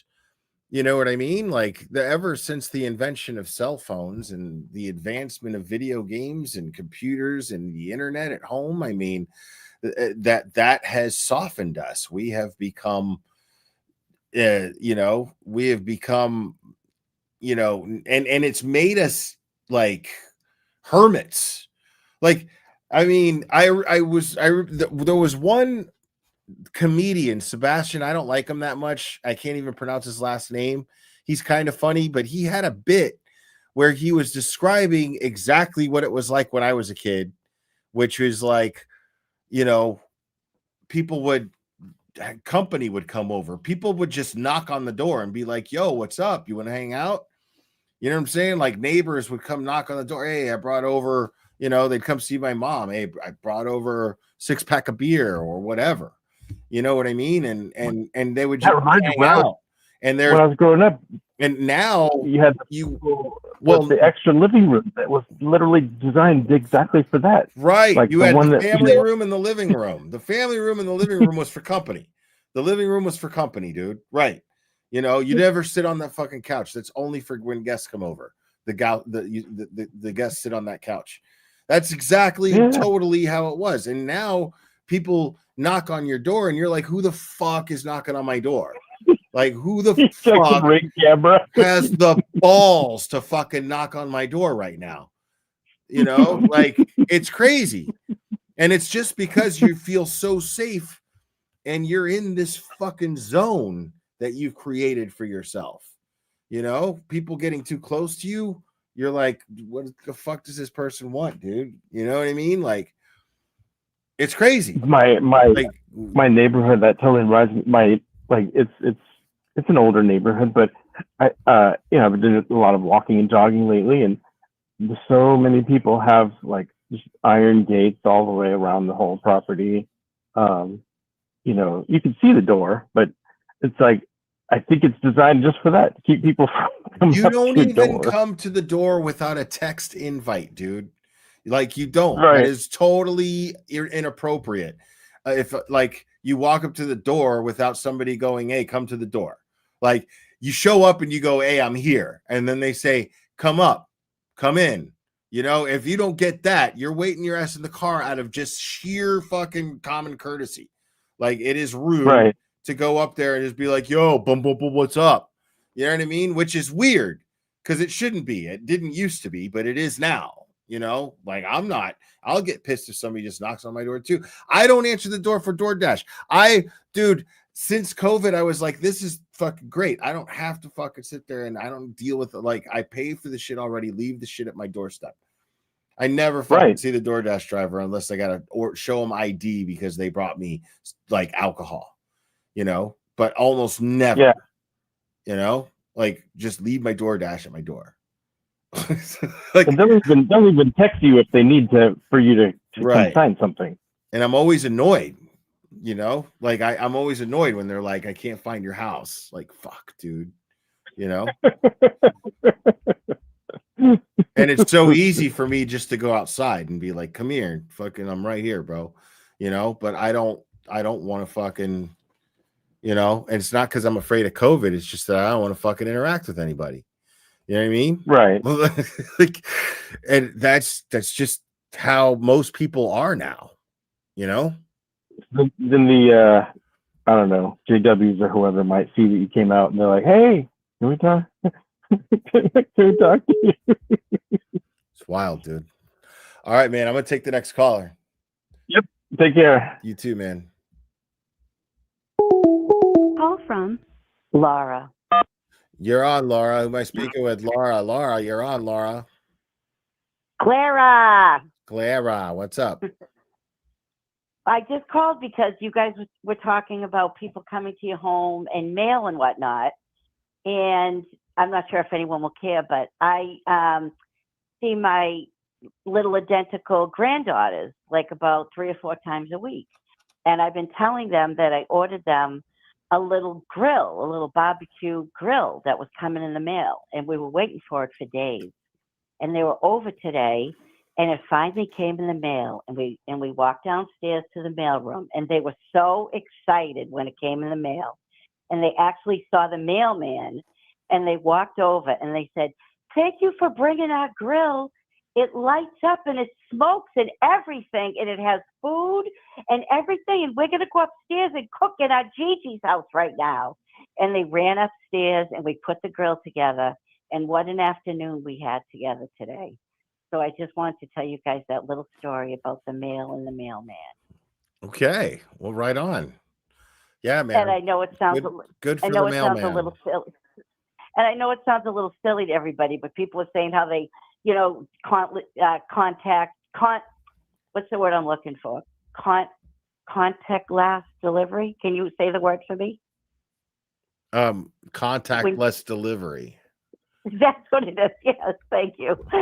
Yes, so I was just thinking how they didn't have that today, and they just were so excited, and they realized the mailman was bringing this special thing. So, and then I just wanted to tell you, thank you so much. I really enjoy your streams, and especially late at night, because I'm always watching bullshit this late at night. And I also wanted to mention, you might want to check, I don't know if you're interested, but there's 2 prosecutors here in Massachusetts that are losing their jobs. Well, I'm pretty sure they're going to lose their jobs because a woman named Frances Choi, many years ago, ended up going to jail after 3 trials, and she finally was freed after 17 years. She actually got like millions of dollars, and they found out that they were racist and whatnot, and they found emails and stuff about the same thing they did to Karen Reed. And there's actually articles out now, you know, aligning her like actually like kind of like the same case with Karen Reed. So I wasn't sure if perhaps you might want to, you know, check into it. Oh, okay. She just recently got out of jail? She actually got out of jail a while ago, but the prosecutors right now are, they're trying to get them to lose their jobs right now. It's in Plymouth County. It's another county here in Massachusetts. That's crazy. So she already won money, but the prosecutors are still prosecuting people? No, yeah, but they're former prosecutors, and they're at the bar overseers or something like that, and they're trying to get them to lose their right to practice or something. Don't quote me on all the legalities. Oh, okay. They're trying to make sure that they can't practice at all. I think so. I'm not sure of all the legalities. I just know that her name was Frances Choi. She was 17 years old. They thought she burnt her parents' house down. She ended up doing 17 years in jail. They tried her twice. Once was a mistrial. Once was a hung jury. And the third time she finally, they kept going after her like Karen. They finally got her in jail. She did 17 years. They got her out. You know, they finally freed her. She won millions of dollars. And then they found like, I don't think it was text messages. Maybe it was so long ago. Maybe it was emails or something, but like she was Asian, and they found like racist stuff, like making fun of her because she was Asian and all this crazy stuff. And now, just now, it's coming out like only in the past like 5 days or so. And they're something about they're at the board of overseers. I'm probably saying the terminology wrong, but it's interesting. I thought because, and they're even put like a picture of her and Karen Reed in an article I saw online. Okay. All right. Yeah, I don't know. I just thought maybe, you know, folks might be interested in it, but No, maybe, but, yeah, who knows? I'll check it out. I'll keep my eye out for it. Yeah, it's just interesting. It's like this stuff has been going on like all this time, way back when they were just, you know, they put this poor girl in jail. It's just going on so long in this state. It's ridiculous. Yeah. But I won't keep you. I know other folks are calling, but thank you so much. I really enjoy your stream. Thank you very much. Oh, well, thank you for watching. I appreciate it. All right. Have a good night. You too. Bye now. Bye-bye. All right. All right. I think I'm just gonna.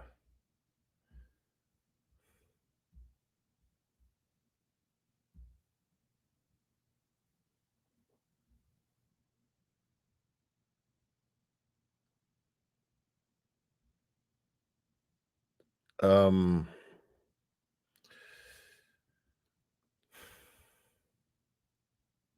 want to see that shit.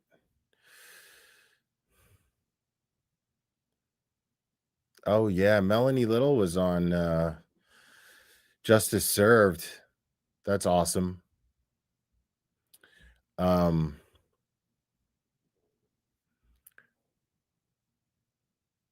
yeah.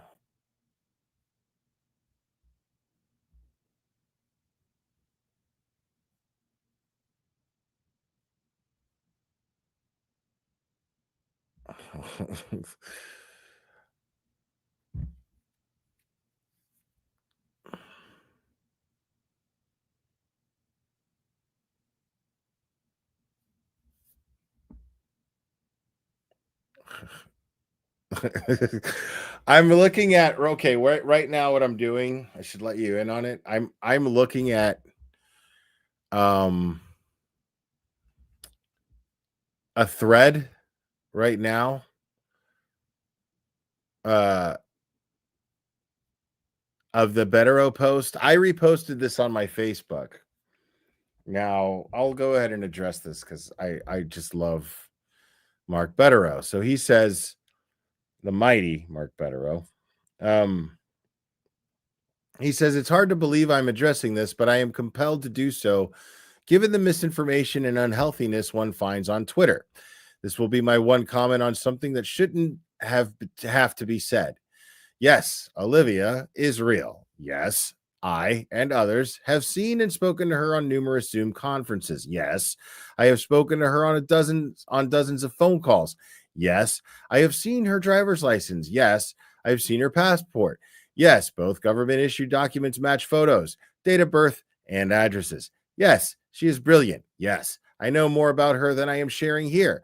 Please find something else to address. This is not the hill to die on. No more needs to be said about this. Enjoy the baseball tonight. And I mean, that is as clear as it gets. But there's some funny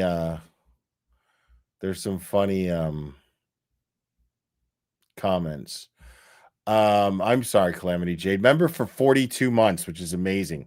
Hey, it's just my friendly reminder. I've put up with you 4 years. I think by way of Spencer Gifts, bylaws, we common law married. Just kidding. Yeah, man, 4 years is a hell of a long time to be a member, man. That's amazing. It's like as long as I've been monetized. That's crazy. Thank you. Jody 617, thank you so much. Thank you, Will Glare. Thank you, Will Glare. Thank you, Jody 617. You're amazing. So, yeah, so this is just funny because somebody's like, thank you. Thanks, Mark. Can you confirm that Olivia you see on screen on the Zoom is the same person? Would end a lot of speculation. And he's like, yes, confirmed. Now what? And I won't get into the other stuff right here because he still handles it with grace. Brother Counsel chimes in and says, I'm telling you, someone hacked Bederow Law account and wrote this. And Bederow says to Brother Counsel, I'm embarrassed for myself, Olivia, and the general public that this even needs to be said. All should take a deep breath and reevaluate Twitter behavior. I completely agree. And then Andrea Burkhart with the class that she has chimes in and says there's no baseball until Saturday, but thinks anyway. Easy division series team. We're trying to get there. And so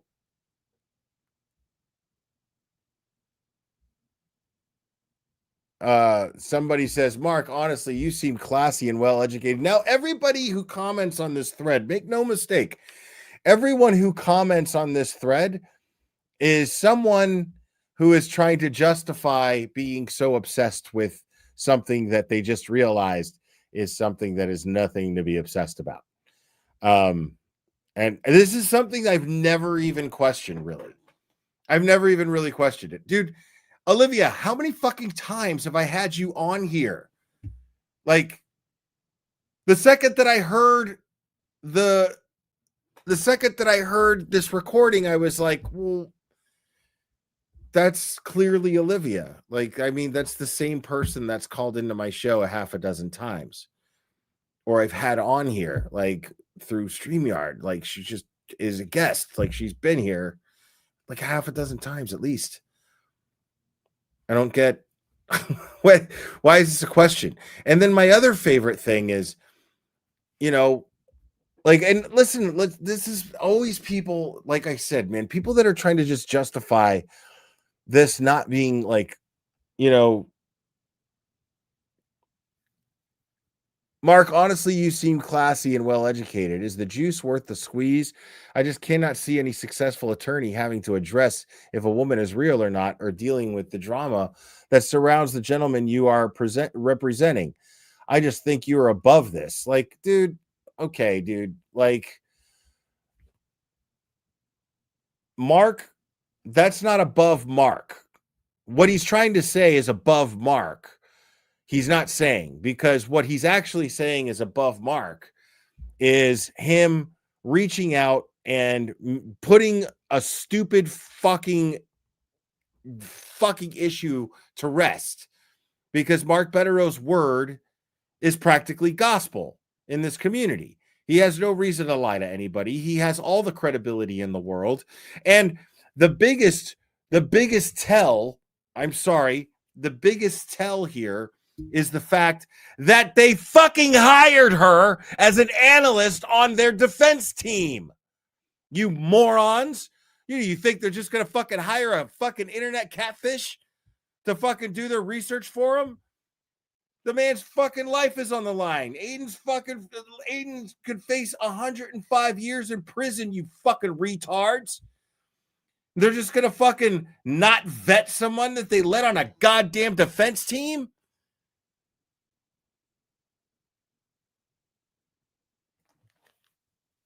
Dude, use your fucking brains, bro. Like, the fact that Flipperhead didn't put this shit together makes him the biggest fucking delusional retard on the fucking planet. These are the things you got to look out for when you're like, oh, I don't know exactly what I hear on that tape, on that recording. A, he recorded her without her knowledge, meaning that he was the one that was holding back. She wasn't holding back anything. She didn't know she was being recorded. She was just reacting naturally to somebody acting completely insane.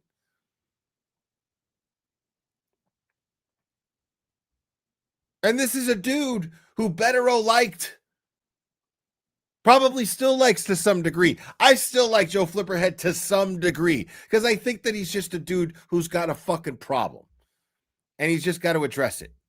I think he just fucking ended up deluding himself in some way, and he went down into a fucking spiral, and it got the best of him. It happens. It happens to sane people. People acting insane temporarily happens to sane people all the time. Stress can do it. Too much drinking in one period of time can do it. There's a lot of shit that could happen.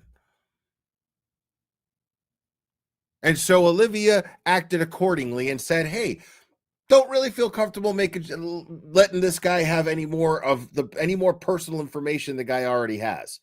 He already is doing scary shit. So, nope. Not going to fucking give him my Instagram. Not going to fucking give him my fucking picture of my driver's license. Nope. Because the fact that all of these credible fucking people hired her, she's officially on the fucking defense team, and nobody could put together that when you fucking hire somebody for a job, you fucking make a photocopy of their goddamn ID. And if you're going to fucking talk to them and go over a case, Zoom meetings take place. These things happen. Zoom meetings take place.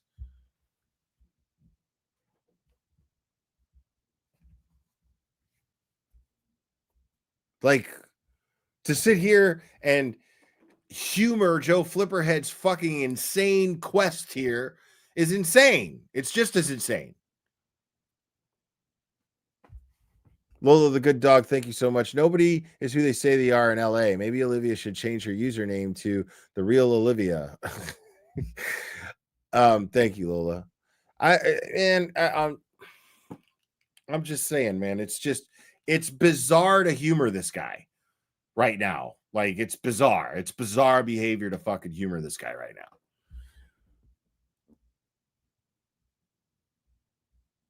Like,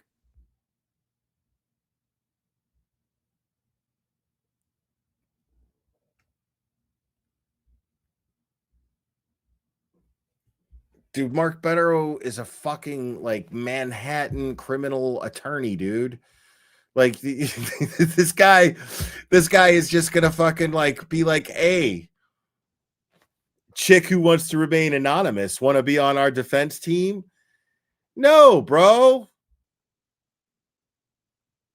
You think Bradel is gonna be like, hey, trust you guys. You say she wants to be anonymous? Cool. Let's put her on the payroll. Olivia Nile, aka Lambo. No, dude. They're gonna need some fucking ID, dude. Like, they're gonna need ID. What the fuck are you thinking? Stupidest shit in the world, bro.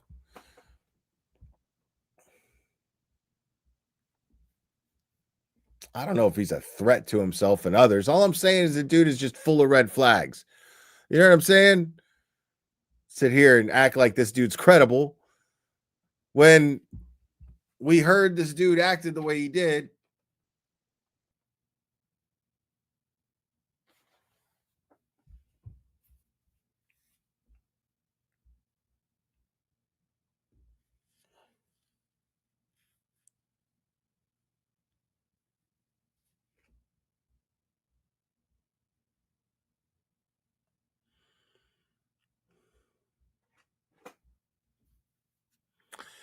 right. I mean, it's so dumb. And so Bederow responds to this guy's stupid ass fucking comment. I think you're above this. First, what is being said about Olivia has nothing to do with any issues surrounding a client. Misinformation has been spread, and I'm here to correct it. Second, are you suggesting that I simply abandon a controversial or difficult client? It's not what real lawyers do. I mean, what's Olivia saying? Because, I mean, she deserves to be heard more than anybody here. I don't condone people piling on, even if it may seem deserved. Everyone's deserving of forgiveness and grace. No part of me enjoys any second of this.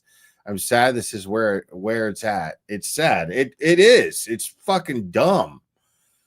Like, I'm with you 100%. That's why, you know, like, I get Aiden's reasons for playing the recording. I just opted not to because I knew it was going to be played other places. I knew it was out there to be heard. There was no reason for me to go over it because I just don't feel like, I mean, at the end of the day, this is Olivia and Joe's shit that Joe just can't fucking be graceful and just fucking go away. And, you know, like, and it's bullshit because it's like she's too valuable to everything right now. You know what I mean? Like Flipperhead, he had valuable insight, but then, you know, now he's acting like a douchebag. And when he could just add valuable insight. Now, I don't know how much credibility he's going to have, but, you know, he could have just fucking just continued to add insight. It never needed to come to any of this. Like, I knew about this shit for a while. I knew about this shit for a while. I never said a fucking word. So many people knew about this. Like a certain circle of people where there is trust knew about this, but it wasn't discussed outside of this circle.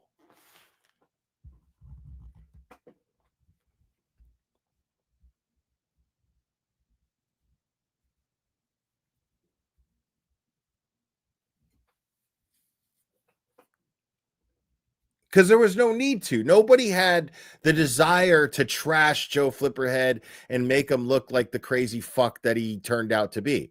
Nobody had the desire to do that. Nobody made an effort to do this. People had the information. But people looked at it like, you know what? This is fucking okay. Like, we now know. And so you create boundaries, bro. That's it. There's no need to start all this shit all over the internet. But the problem is that he's the one fucking doing it. And it's just like, Like, how are you not seeing this just fucking blow up in your face? And it sucks for Olivia. And it's just classic. Again, it's another abusive red flag right there, where it's like, I don't give a fuck how it makes me look as long as I'm causing suffering to that other person. If they're going down with me in some way, then that's how it is. And he knows that this is just embarrassing for her and that she's the kind of person that is above it. And now there's a recording that she didn't even have any fucking consent to being recorded, being played and talked about. You know, it sucks. It's a fucking bummer.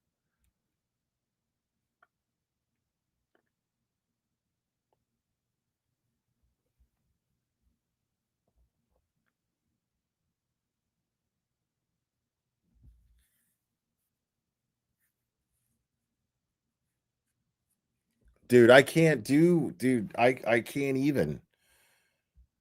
Calamity Jade. Tammy Lynn, thank you so much. Gratitude, logic, awareness. You almost got it. You almost got it. Thank you. I appreciate it.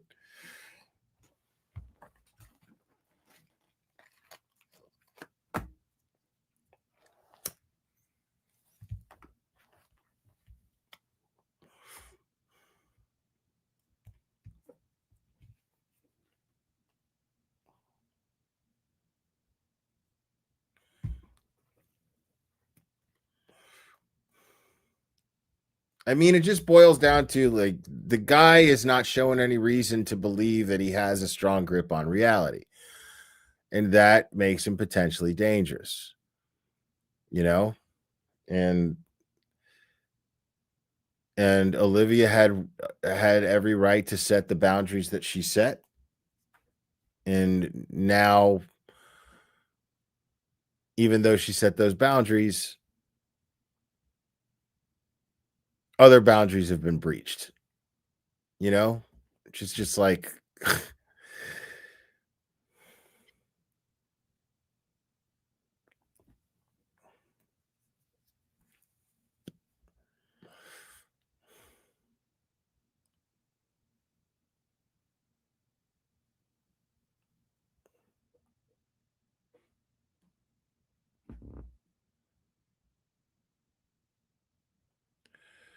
but anyways, man, I think that's going to be it for me tonight, guys.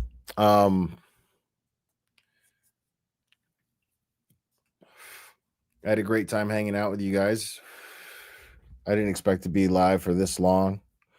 And thanks for humoring me.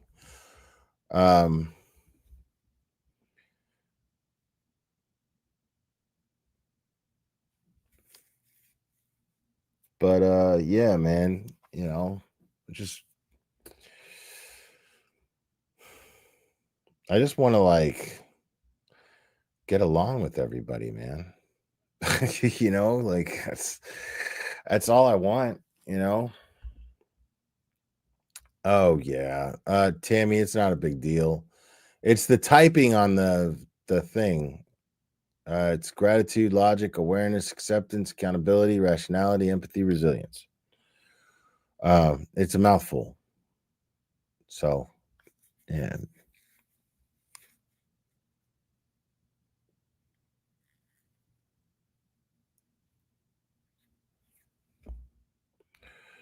Yeah, corruption is the focus here, man. Like right now, the next thing that I'm really looking forward to is the microdots video on Turtle Boy. That's like I am fucking foaming at the mouth for that shit.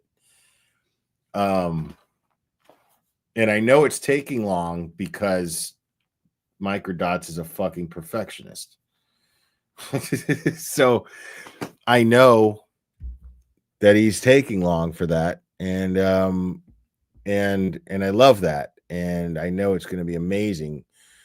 And he seems really proud of the effort that he's putting into it. He seems really proud of the results that are being produced as he makes this effort to make this thing. And I love it. So, yeah, I'm really excited about that. And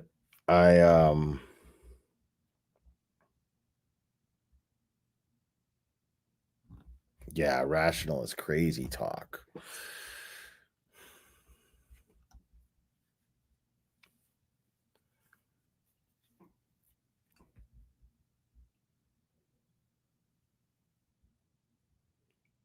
I mean, the whole point is that he didn't get catfished. Like, he didn't. He didn't get catfished at all. Like, that's and he fucking got so wrapped up in that theory that he was irrationally convincing himself of it because he just wanted to be right. And if you're gonna like, dude, if you're gonna date a girl on the internet, which there's nothing wrong with, you know what I mean? Like, it's 2025, like, it's just the way things are now. And it's a practical way to meet people. There's, you know what I mean? But you got to be careful. You got to be smart about it, and I think that Olivia was simply taking steps to be safe and to be cautious and taking the time that she is absolutely entitled to be safe and cautious. And the proof is that she used her better judgment, that her gut was correct, that her method in moving forward with this was absolutely correct. It was nipped in the bud before it went too far. And it already kind of did go too far. But it was nipped in the bud in time before anybody got hurt. And that's the most important thing. And she had every right to take her time and do that. And the result is the proof of that. So, I mean, if you're going to meet somebody on the internet, especially a girl, if you're a guy and, you meet a girl that you vibe with on the internet, like, be patient with her, especially if she's somebody like worth it. You know what I mean? Like, if she's somebody who's like, just, I mean, like a badass like Olivia, you know what I'm saying? Where she has a lot to lose. I mean, her insight has been incredibly valuable to the community. Incredibly valuable. And people who hate her, she has to watch out for. She has a life and she has loved ones. So she has to be cautious and be protective of hers. And just about any woman who you meet on here who's worth getting close to is going to have a similar situation.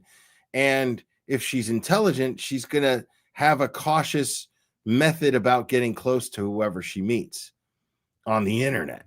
So it's like, you want to respect that. You want to like think, okay, like, you don't want to be where you're in a situation where that person is just real quick to be like, oh yeah, I'm just gonna meet up with you and fucking, shack up in a hotel. I mean, that's all good and dandy if that happens, but it's not very smart. So that should be an indication as to somebody's worth as far as being close to and thinking about making rational decisions with in the future. You see what I'm saying? So, like, it's pretty crazy, and it's pretty that it's a big red flag that this dude wasn't considering how valuable she was, but yet he was really aware of how valuable she was. And I think, like, probably was more interested in having a name for himself on the internet. I think he wanted to post pictures of them two together and be like, yeah, me and Olivia are the couple of the year. You know what I mean? Like, which is basically a desire to be possessive.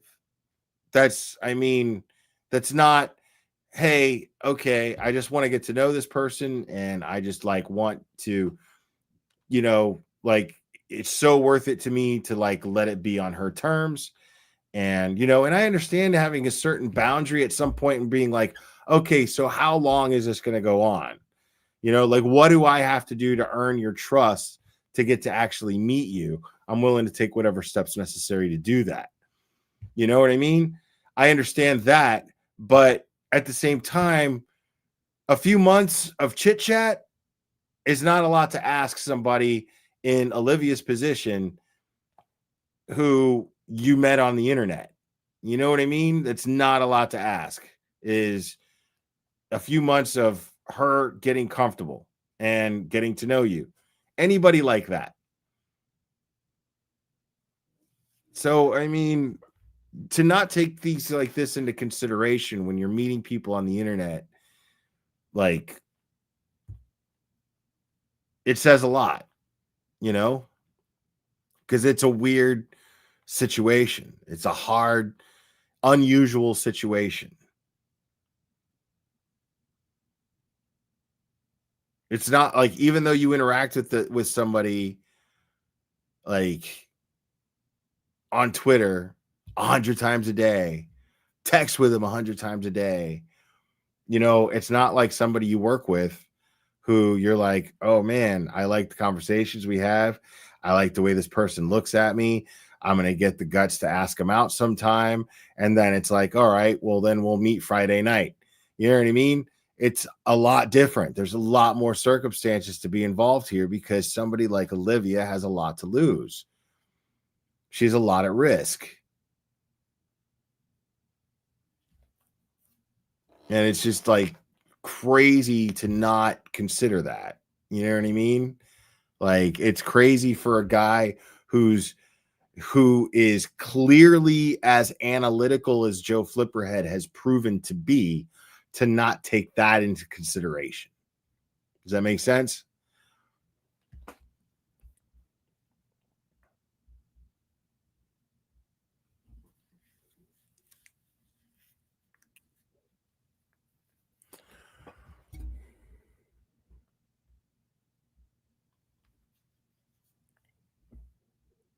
Well, Scott, that's because you ride a dinosaur to every standout. I'm just fucking with you. But no, man, it's a practical way to meet people. You just have to be careful, There are ways to use judgment.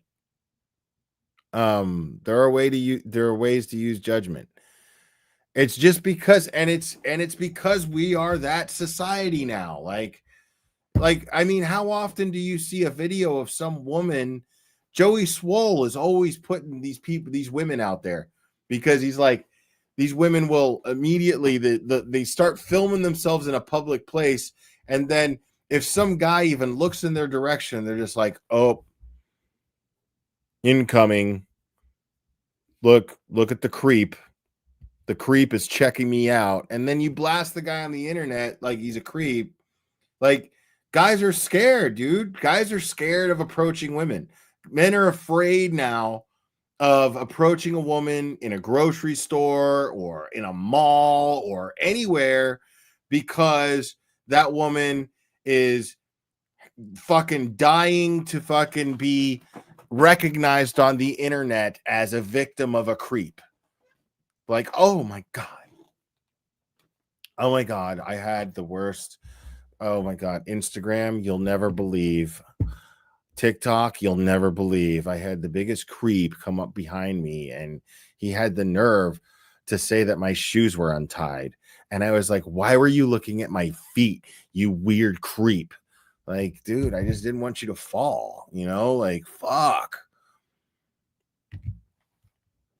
I mean,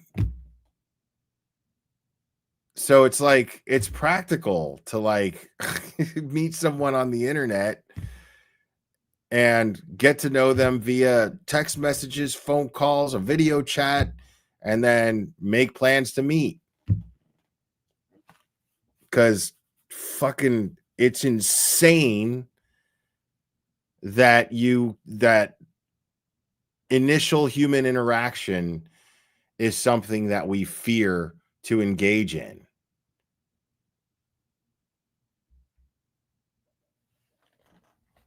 But it's a reality that we live in right now. So anyways, guys, you guys are fantastic. Thanks for hanging out with me. I appreciate you guys. Remember, it only takes a second to stay safe. I love you guys very much, and we will do this again very soon, my friends.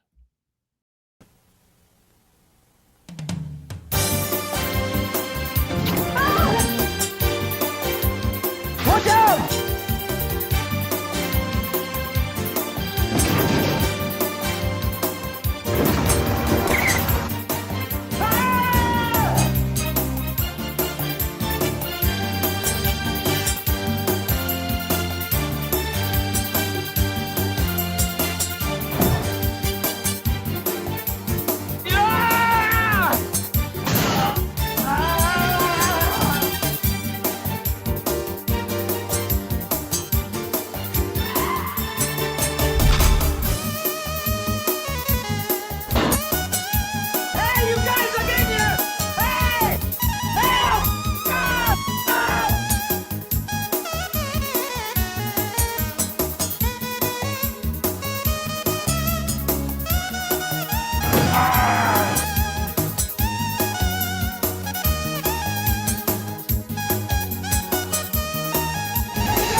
Today, being retarded means leading a full life. Retarded people go to work or school, just like their neighbors, and come back to a real home. A supervised home, right in the neighborhood, where they belong. Being retarded never stopped anyone from being a good neighbor.